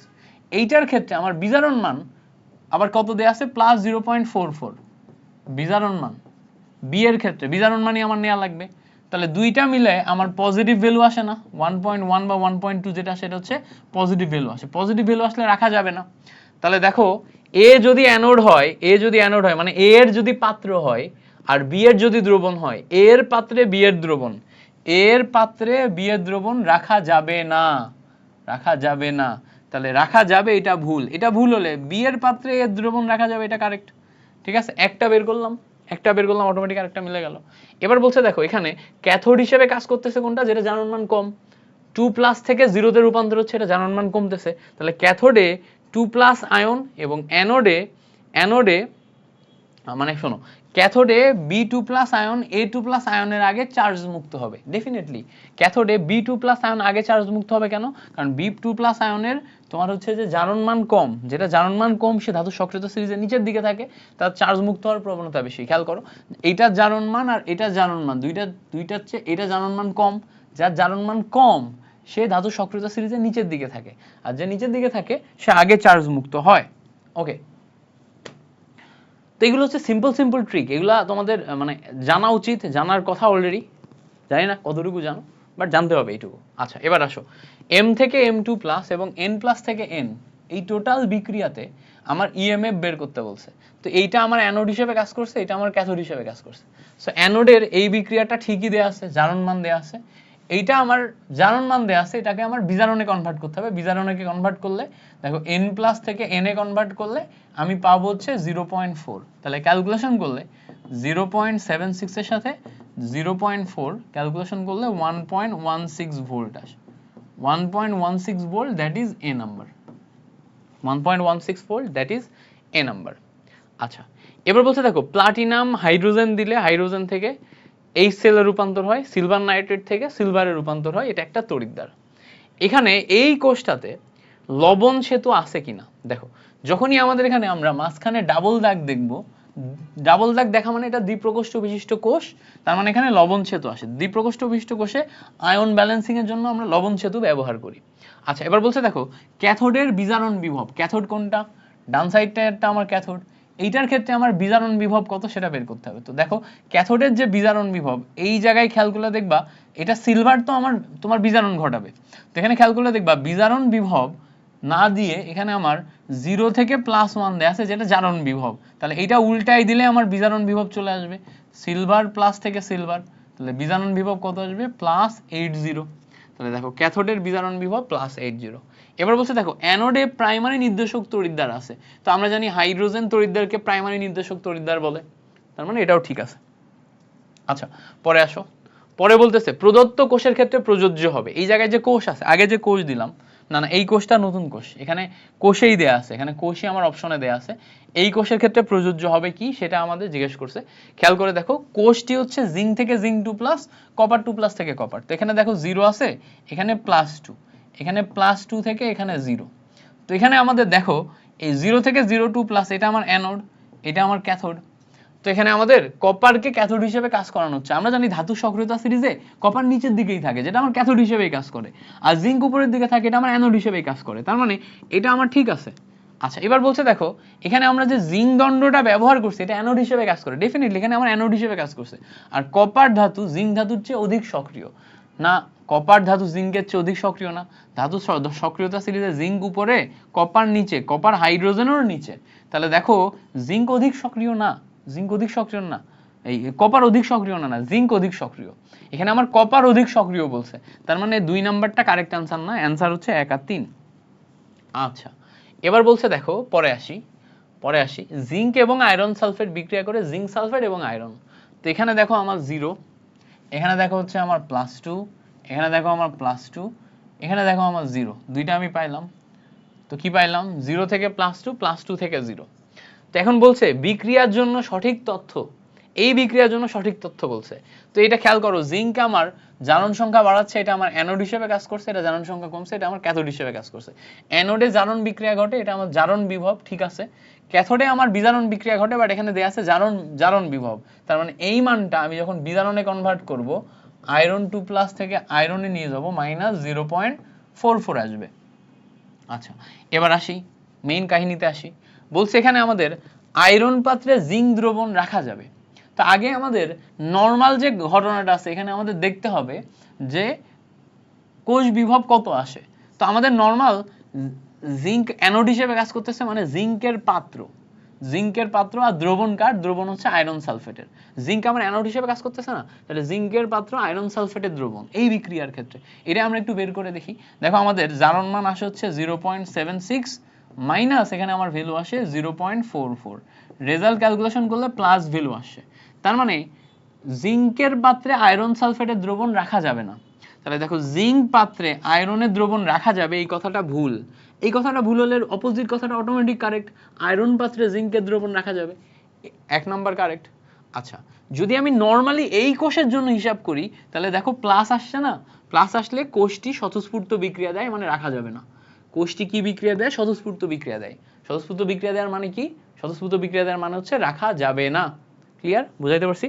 আচ্ছা এই পর্যন্ত ক্লিয়ার, ওকে পরে আসো, পরে বলতেছে m থেকে m2+ আর n+ থেকে n, এটা হচ্ছে আমাদের বিক্রিয়া। এখন এই বিক্রিয়ার ক্ষেত্রে কোষটির m ধাতুর ক্ষেত্রে আমরা কি পাচ্ছি, তো m ধাতু যেটা আছে খেয়াল করে দেখবে এটা অ্যানোডে কাজ করতেছে, অ্যানোডে কি হয় জারণ হয়, তো অ্যানোডে জারণ হলে খেয়াল করো অ্যানোডে যদি জারণ হয়, জারণ থেকে আমাদের জারিত কথাটা আসে, তাহলে এখানে বিজারিত কথাটা আসছে না, এটা ভুল, তাহলে দেখো অ্যানোডে অ্যানোড হিসেবে কাজ করে, এটা কারেক্ট, n এর চেয়ে অধিক সক্রিয়, এটাও কারেক্ট, যে বেশি সক্রিয় সে অ্যানোড হিসেবে কাজ করবে, বেশি সক্রিয় হলে হচ্ছে অ্যানোড, আমরা আগেই দেখছি না, বেশি সক্রিয় সে হচ্ছে অ্যানোড, আর কম সক্রিয় সে হচ্ছে ক্যাথোড, বেশি সক্রিয় অ্যানোড, কম সক্রিয় ক্যাথোড, তাহলে এখানে আমাদের সি নাম্বার। আচ্ছা পরে আসো, পরে বলতেছে দেখো ক্লোরিন থেকে ক্লোরিন মাইনাস আয়ন, এই যে টোটাল জিনিসটা আছে। আবার এখানে দেখো কপার 2+ থেকে কপার, এখানে কোষটির সঠিক সংকেত হিসাব করতে বলছে। তো এখানে একটু ভালো করে খেয়াল করে দেখো, এখানে একটু ভালো করে খেয়াল করে দেখো, খেয়াল করলেই বুঝতে পারবা। এখানে আমাদের ক্লোরিনের জারণ মান কত? 0। এখানে কি -1, কমলো না বাড়লো? খেয়াল করে দেখবা এখানে কমলো, কমলে এটা ক্যাথোড হিসেবে কাজ করছে। এখানে দেখো +2, এখানে দেখো হ্যাঁ, এখানে দেখো +2, এখানে দেখো 0। আচ্ছা, এখানে কমা বাড়া এখানে দুইটাই নর্মাল কোষ দেয়া আছে, হ্যাঁ, এইটা দেখে বোঝা যাবে না, এটা দেখে বোঝা যাবে না। এইটাইও আমার কমছে, আমি একটু বোঝাই তোমাদেরকে। এখানে জারণ মান 0, এখানে -1, এটাও কমছে, মানে এখানে যে বিভবটা দেয়া আছে এই বিভবটা কমার কারণে বিজারণ বিভব। এখানে +2, এখানে কি দেয়া আছে? এখানে 0, তো এটাও কমছে, এটাও আমার বিজারণ বিভব। তো বিজারণ বিভব দেখে না আমি মিলাইতে পারবো না, বিজারণ বিভব দেখে আমি কি করতে পারবো না? মিলাইতে পারবো না। তো আমার কি করতে হবে? জারণ বিভব দেখতে হবে। তো জারণ বিভব যদি দেখো কপার থেকে কপার 2+, এটার জন্য জারণ বিভব কত আসবে? দেখো -0.34। এটা কেন? কারণ এটা বিজারণ বিভবে ছিল, জারণ বিভবের করছি, সামনে একটা মাইনাস আসছে। আচ্ছা, এবার দেখো ক্লোরিন মাইনাস যেটা আছে এখান থেকে ক্লোরিন গ্যাস, এটার জারণ বিভব করলাম, এটা আসে হচ্ছে -1.36। এবার বলো তো এই দুইটার মধ্যে বড় কোনটা? উত্তর হচ্ছে কপার বড়। কেন? কারণ আমরা জানি সংখ্যা যত বড় হয়, আগে যদি মাইনাস থাকে সংখ্যা যত বড় হয় তত কমে, আগে যদি মাইনাস থাকে সংখ্যা যত বড় হয় তত কমে। তাহলে এটা বড় এটা ছোট, তাই না? এটা বড়, এটা কি? এটা হচ্ছে ছোট। তাহলে বড় যে সে অ্যানোড হিসেবে কাজ করবে, আর ছোট যে সে ক্যাথোড হিসেবে কাজ করবে। তো উপরেরটা অ্যানোড, নিচেরটা ক্যাথোড। তো অ্যানোড যদি অ্যানোড হিসেবে কাজ করে, কপার থেকে কপার 2+ হচ্ছে এটা অ্যানোডে যাবে, আর ক্লোরিন মাইনাস থেকে ক্লোরিনে যাচ্ছে এটা ক্যাথোডে যাবে। এই হচ্ছে আমাদের বিক্রিয়া। তাহলে দেখো কপার থেকে কপার 2+ অ্যানোড, আর ক্লোরিন মাইনাস থেকে ক্লোরিন এটা হচ্ছে ক্যাথোড। আরো সহজে অন্যভাবে তুমি চিন্তা করতে পারবা, বাট এটা হচ্ছে আমি নর্মাল আমার যে বেসিকটা আছে সেই বেসিক ওয়াইজ চিন্তা করে এভাবে সলভ করি, এন্ড ইজিলি মিলে যায়। এটা হাউমরি চিন্তা করতে আমার বোঝানোর জন্য এতটা সময় লাগলো, বাট যখন তুমি চিন্তা করবা তখন দেখবা যে একবার চিন্তা শিখে গেলে তুমি এমনিই পারবা। চিন্তা করতে একবার শিখে গেলে তুমি এমনি পারবে, এটা হামরি এমন কিছু না যেটার কারণে তুমি পারবা না, জাস্ট তোমাকে চিন্তা করতে শিখে যেতে হবে। ক্লিয়ার? আচ্ছা, এবার আসো পরে আসি। পরে বলছে দেখো নিকেল এবং সিলভার বিক্রিয়া করে নিকেল 2+ এবং সিলভারে রূপান্তর হয়। এটা জারণ মান 0, এটা জারণ মান +2, মানে বাড়ছে, বাড়লে এটা কি? এটা আমার অ্যানোড। এটা দেখো +1, এটা দেখো 0, এটা কমছে, কমলে এটা কি? এটা হচ্ছে আমার ক্যাথোড। তাহলে দেখো অ্যানোড, অ্যানোডে কি হয়? জারণ ঘটে। তাহলে যার জারণ ঘটে সে জারিত হয়। তাহলে দেখো নিকেলের জারণ ঘটে, সে জারিত হয়, তাই না? সিলভারের কি ঘটে? সিলভারের বিজারণ ঘটে, তাহলে সে বিজারিত হয়। এটা ভুল হয়েছে। বিক্রিয়াটি একটি রিডক্স বিক্রিয়া, এটা কারেক্ট আনসার। কেন?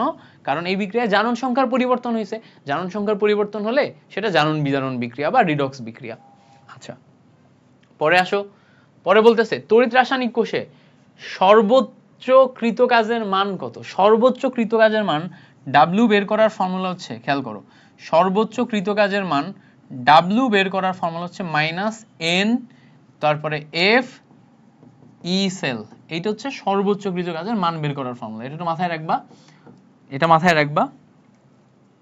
আসেন এখান থেকে এমসিকিউ কখনো জাস্ট বেসিক ফর্মুলাটা মুখস্থ রাখবা, এর বাইরে কিছু না। ওকে, তড়িৎদ্বার বিভব নির্ভর করে। তড়িৎদ্বার বিভব নির্ভর কিসের উপর করে?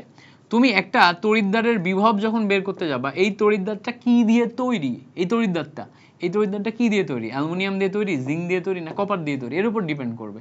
তো ধাতবের প্রকৃতির উপর ডিপেন্ড করে। আচ্ছা, এর আশেপাশে একটা দ্রবণ আছে, এর আশেপাশে কি আছে? দ্রবণ আছে।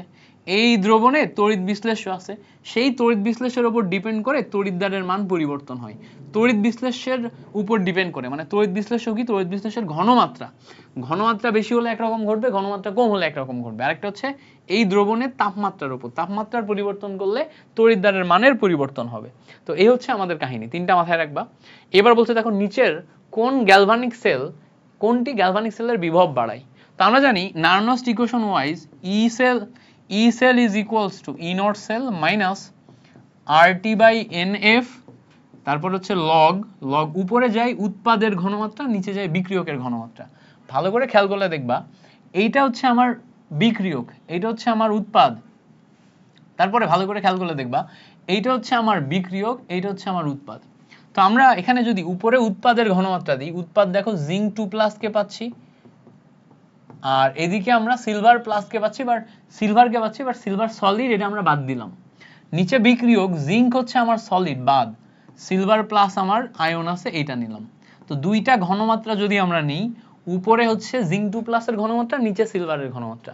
এটা কি? এটা হচ্ছে আমাদের নরমাল ই সেল বের করার ফর্মুলা। এখন এই জায়গায় আমার মাইনাস আছে না, এই টোটাল যে ভ্যালুটা পাবো, এই ভ্যালুটা কমবে এই মাইনাসের কারণে।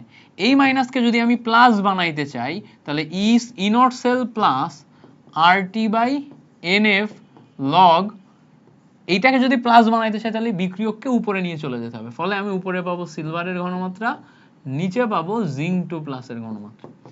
এখন আমি এই যে সিলভার প্লাসের ঘনমাত্রা যত বাড়াবো, টোটাল টার্মটার ভ্যালু তত বাড়বে, তত আমার ই সেলের ভ্যালু বাড়বে। তো আমার টোটাল কোষ বিভব যদি বাড়াইতে হয়, তাহলে এখানে আমাদের সিলভারের যে ঘনমাত্রা আছে এটা বাড়াইতে হবে। তো এখানে আমরা কি সিলভারের ঘনমাত্রা বাড়ায় টোটাল কোষ বিভব বৃদ্ধি করতে পারি। আরো ভেঙে ভেঙে আরো অনেক বেসিক দিয়ে ডিপ ব্যাখ্যা করা যায়। আমি তোমাকে জেনারেলাইজড রিজন জানাইলাম যে এখানে বিক্রিয়কের ঘনমাত্রা যদি তুমি উপরে তুলে দাও, তখন মাঝখানের টার্মটা প্লাস চলে আসে, তখন এই ঘনমাত্রা বাড়াইলে টোটাল টার্মটা বাড়ে, এই ঘনমাত্রা কমাইলে টোটাল টার্মটা কমে। ই সেলের সাথে সমানুপাতিক সম্পর্ক তৈরি হয়ে যায়। আচ্ছা, আমাদের এইটার জন্য নার্নস্ট ইকুয়েশন লিখতে বলছে। এটার জন্য নার্নস্ট ইকুয়েশন কি হবে?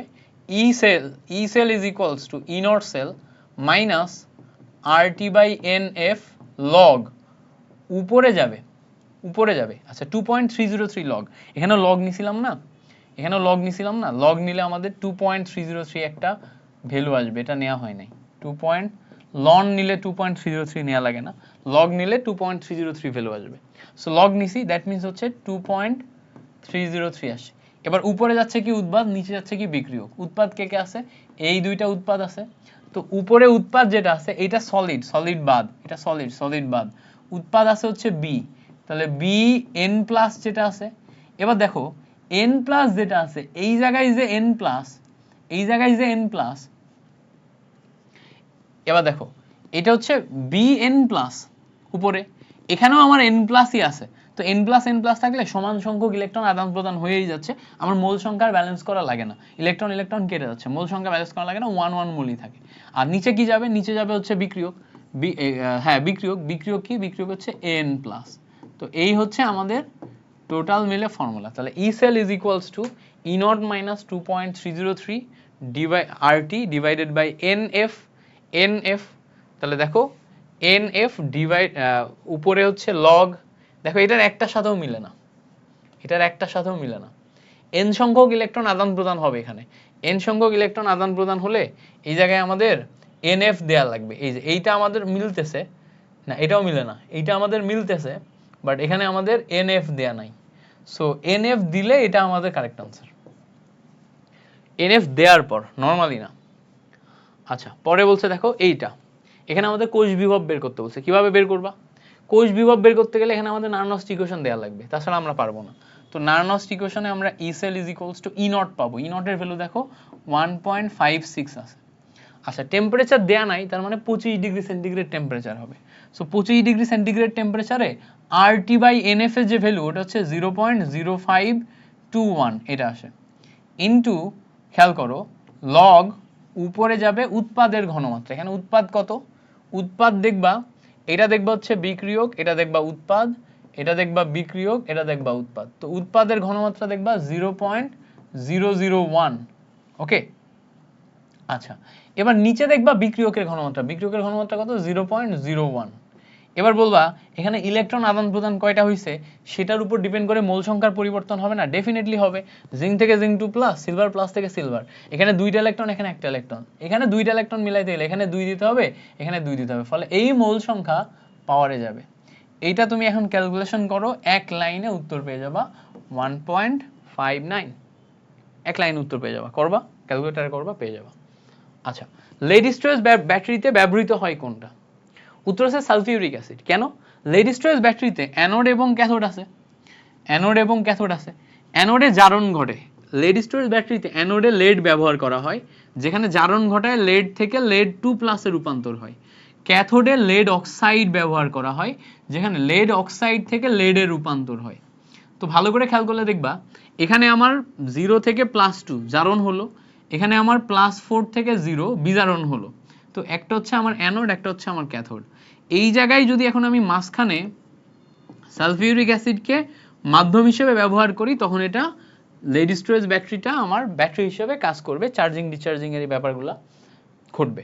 ঠিক আছে, তাহলে লেড স্টোরেজ ব্যাটারিতে ব্যবহার করা হয় কোনটা? লেড স্টোরেজ ব্যাটারিতে ব্যবহার করা হয় হচ্ছে সালফিউরিক অ্যাসিড।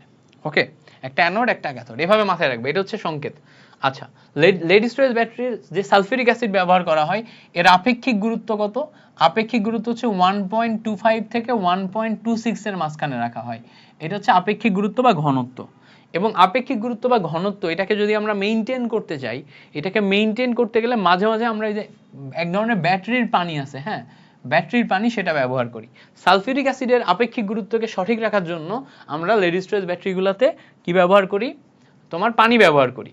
আচ্ছা, লেড স্টোরেজ ব্যাটারি বা স্টোরেজ ব্যাটারির মাধ্যমে ভারী ধাতু খাদ্য শৃঙ্খলে পৌঁছায়। আমরা জানি লেড স্টোরেজ ব্যাটারি আছে না, লেড স্টোরেজ ব্যাটারি হচ্ছে লেড ব্যবহার করা হয়, লেড স্টোরেজ ব্যাটারিতে লেড ব্যবহার করা হয়।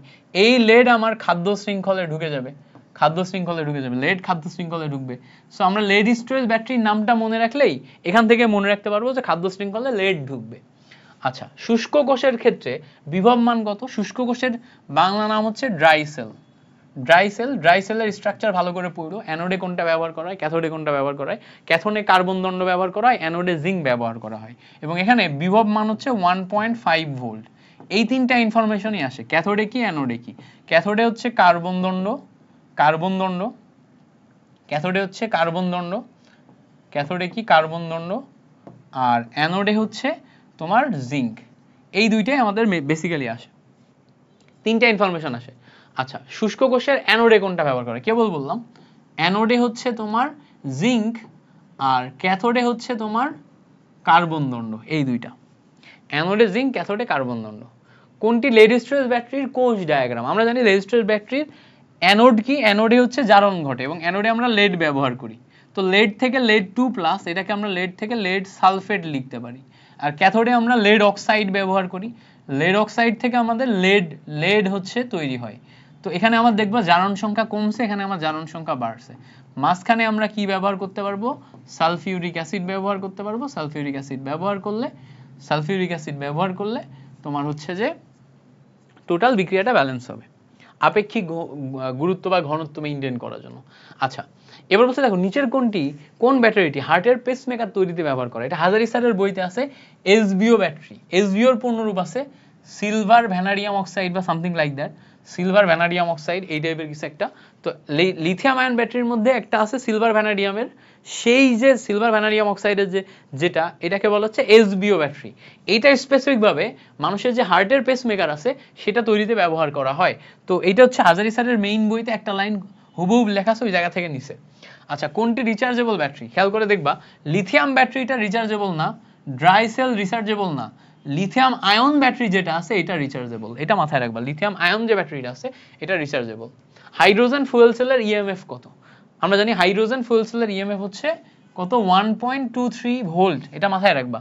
হাইড্রোজেন ফুয়েল সেলে ফুয়েল হিসেবে কোনটা ব্যবহার করা হয় বলো তো? এই দেখো এখানে চলে আসে। ফুয়েল সেলের ক্ষেত্রে ফুয়েল হিসেবে আমরা ব্যবহার করতে পারি হচ্ছে অক্সিজেন বা মিথানল। এগুলো হচ্ছে ফুয়েল হিসেবে ব্যবহার করি। তো এগুলো হচ্ছে আমরা ফুয়েল হিসেবে ব্যবহার করি, অক্সিজেন বা মিথানল। নিচের কোন ফুয়েল সেলে তরল ইলেকট্রোলাইট থাকে না? আচ্ছা, সবগুলা ফুয়েল সেলে আমাদের তরল ইলেকট্রোলাইট লাগবে, বাট যদি কোনো ফুয়েল সেলে ইলেকট্রোলাইট আদান প্রদানের যে কাজ, ইলেকট্রোলাইটের যে কাজ, মানে তোমার ধরো প্রোটন আদান প্রদান করা বা তোমার হচ্ছে যে চার্জ আদান প্রদান করা, এটা যদি অন্য কেউ করে দেয় তখন সেটাতে লাগবে না। এটাকে বলা হচ্ছে proton electron membrane fuel cell, PEMFC, proton exchange membrane. তো প্রোটন এক্সচেঞ্জ মেমব্রেনে কি হয়, ধরো এই সাইডে অ্যানোড আছে, এই সাইডে ক্যাথোড আছে, এর মাঝখানে একটা পর্দা থাকে, এই পর্দার মাধ্যমে প্রোটন হচ্ছে এক্সচেঞ্জ হয়, এই সাইড থেকে এই সাইডে এক্সচেঞ্জ হয়, অ্যানোড থেকে ক্যাথোডে এক্সচেঞ্জ হয়। তাহলে দেখো একটা পর্দার মাধ্যমে যখন আমাদের প্রোটন এক্সচেঞ্জ মেমব্রেনের মাধ্যমে যখন আমাদের ব্যাটারিটা টোটাল ব্যালেন্স হয়ে যাচ্ছে, তখন সেটাকে আমরা বলতেছি পিএমএফসি, এবং এখানে আমাদের তরল ইলেকট্রোলাইট থাকে না। ওকে, এই হচ্ছে আমাদের কাহিনী। মনে রাখার টেকনিক এভাবে মনে রাখবা। হাইড্রোজেন ফুয়েল সেলের প্রভাবক হিসেবে আমরা প্লাটিনাম ব্যবহার করি। হাইড্রোজেন ফুয়েল সেল ওই যে প্রভাবক বলতে কি, প্লাটিনাম তড়িৎদ্বার ব্যবহার করি না আমরা, সেটা। আচ্ছা, নিচের কোনটি পরিবেশ বান্ধব? সবসময় মাথায় রাখবা ফুয়েল সেল হচ্ছে পরিবেশ বান্ধব, ফুয়েল সেল পরিবেশ বান্ধব। আচ্ছা, লেড স্ট্রেস ব্যাটারি কোনটি বিজারিত হয়? দেখো তোমার বিজারণ থেকে বিজারিত কথাটা আসে না, বিজারণ থেকে বিজারিত, জারণ থেকে জারিত। তো জারণ ঘটে হচ্ছে লেড থেকে লেড অক্সাইডে, লেড থেকে লেড সালফেটে, এটাই হচ্ছে আমার জারণ। আর বিজারণ কোথায়? লেড অক্সাইড থেকে লেড, এই অংশটা হচ্ছে আমার বিজারণ। তাহলে দেখো বিজারণ হচ্ছে লেড অক্সাইডে ঘটতেছে, বিজারণ কোথায় ঘটতেছে? লেড অক্সাইডে। আচ্ছা, নিচের কোনটি শুষ্ক কোষ হিসেবে ব্যবহার করা হয়? শুষ্ক কোষের ক্যাথোড হিসেবে ব্যবহার করা হয়। ড্রাই সেলের ক্যাথোড, আমি বলছি ড্রাই সেলের ক্যাথোড, ক্যাথোডে সি, এটার সাথে মিলায়ে মনে রাখবা কার্বন দণ্ড, ক্যাথোডে সি এটার সাথে মিলায়ে মনে রাখবা কি? কার্বন দণ্ড। আচ্ছা, লিথিয়াম আয়ন ব্যাটারি যেটা আছে, লিথিয়াম আয়ন ব্যাটারির ক্ষেত্রে চার্জ কালে কোবাল্ট 3+ থেকে কোবাল্ট 4+ এ রূপান্তর হয়। একদম কারেক্ট, কোবাল্ট 3+ থেকে কোবাল্ট 4+ এ রূপান্তর হয়। তার মানে চার্জিত করার সময় আমার তোমার হচ্ছে যে কোবাল্ট 3+ থেকে কোবাল্ট 4+ এ যখন রূপান্তরিত হচ্ছে, তখন কিন্তু আমার জারণ মান +4 হয়ে যাচ্ছে। আগে জারণ মান কত ছিল? আগে জারণ মান +3 ছিল।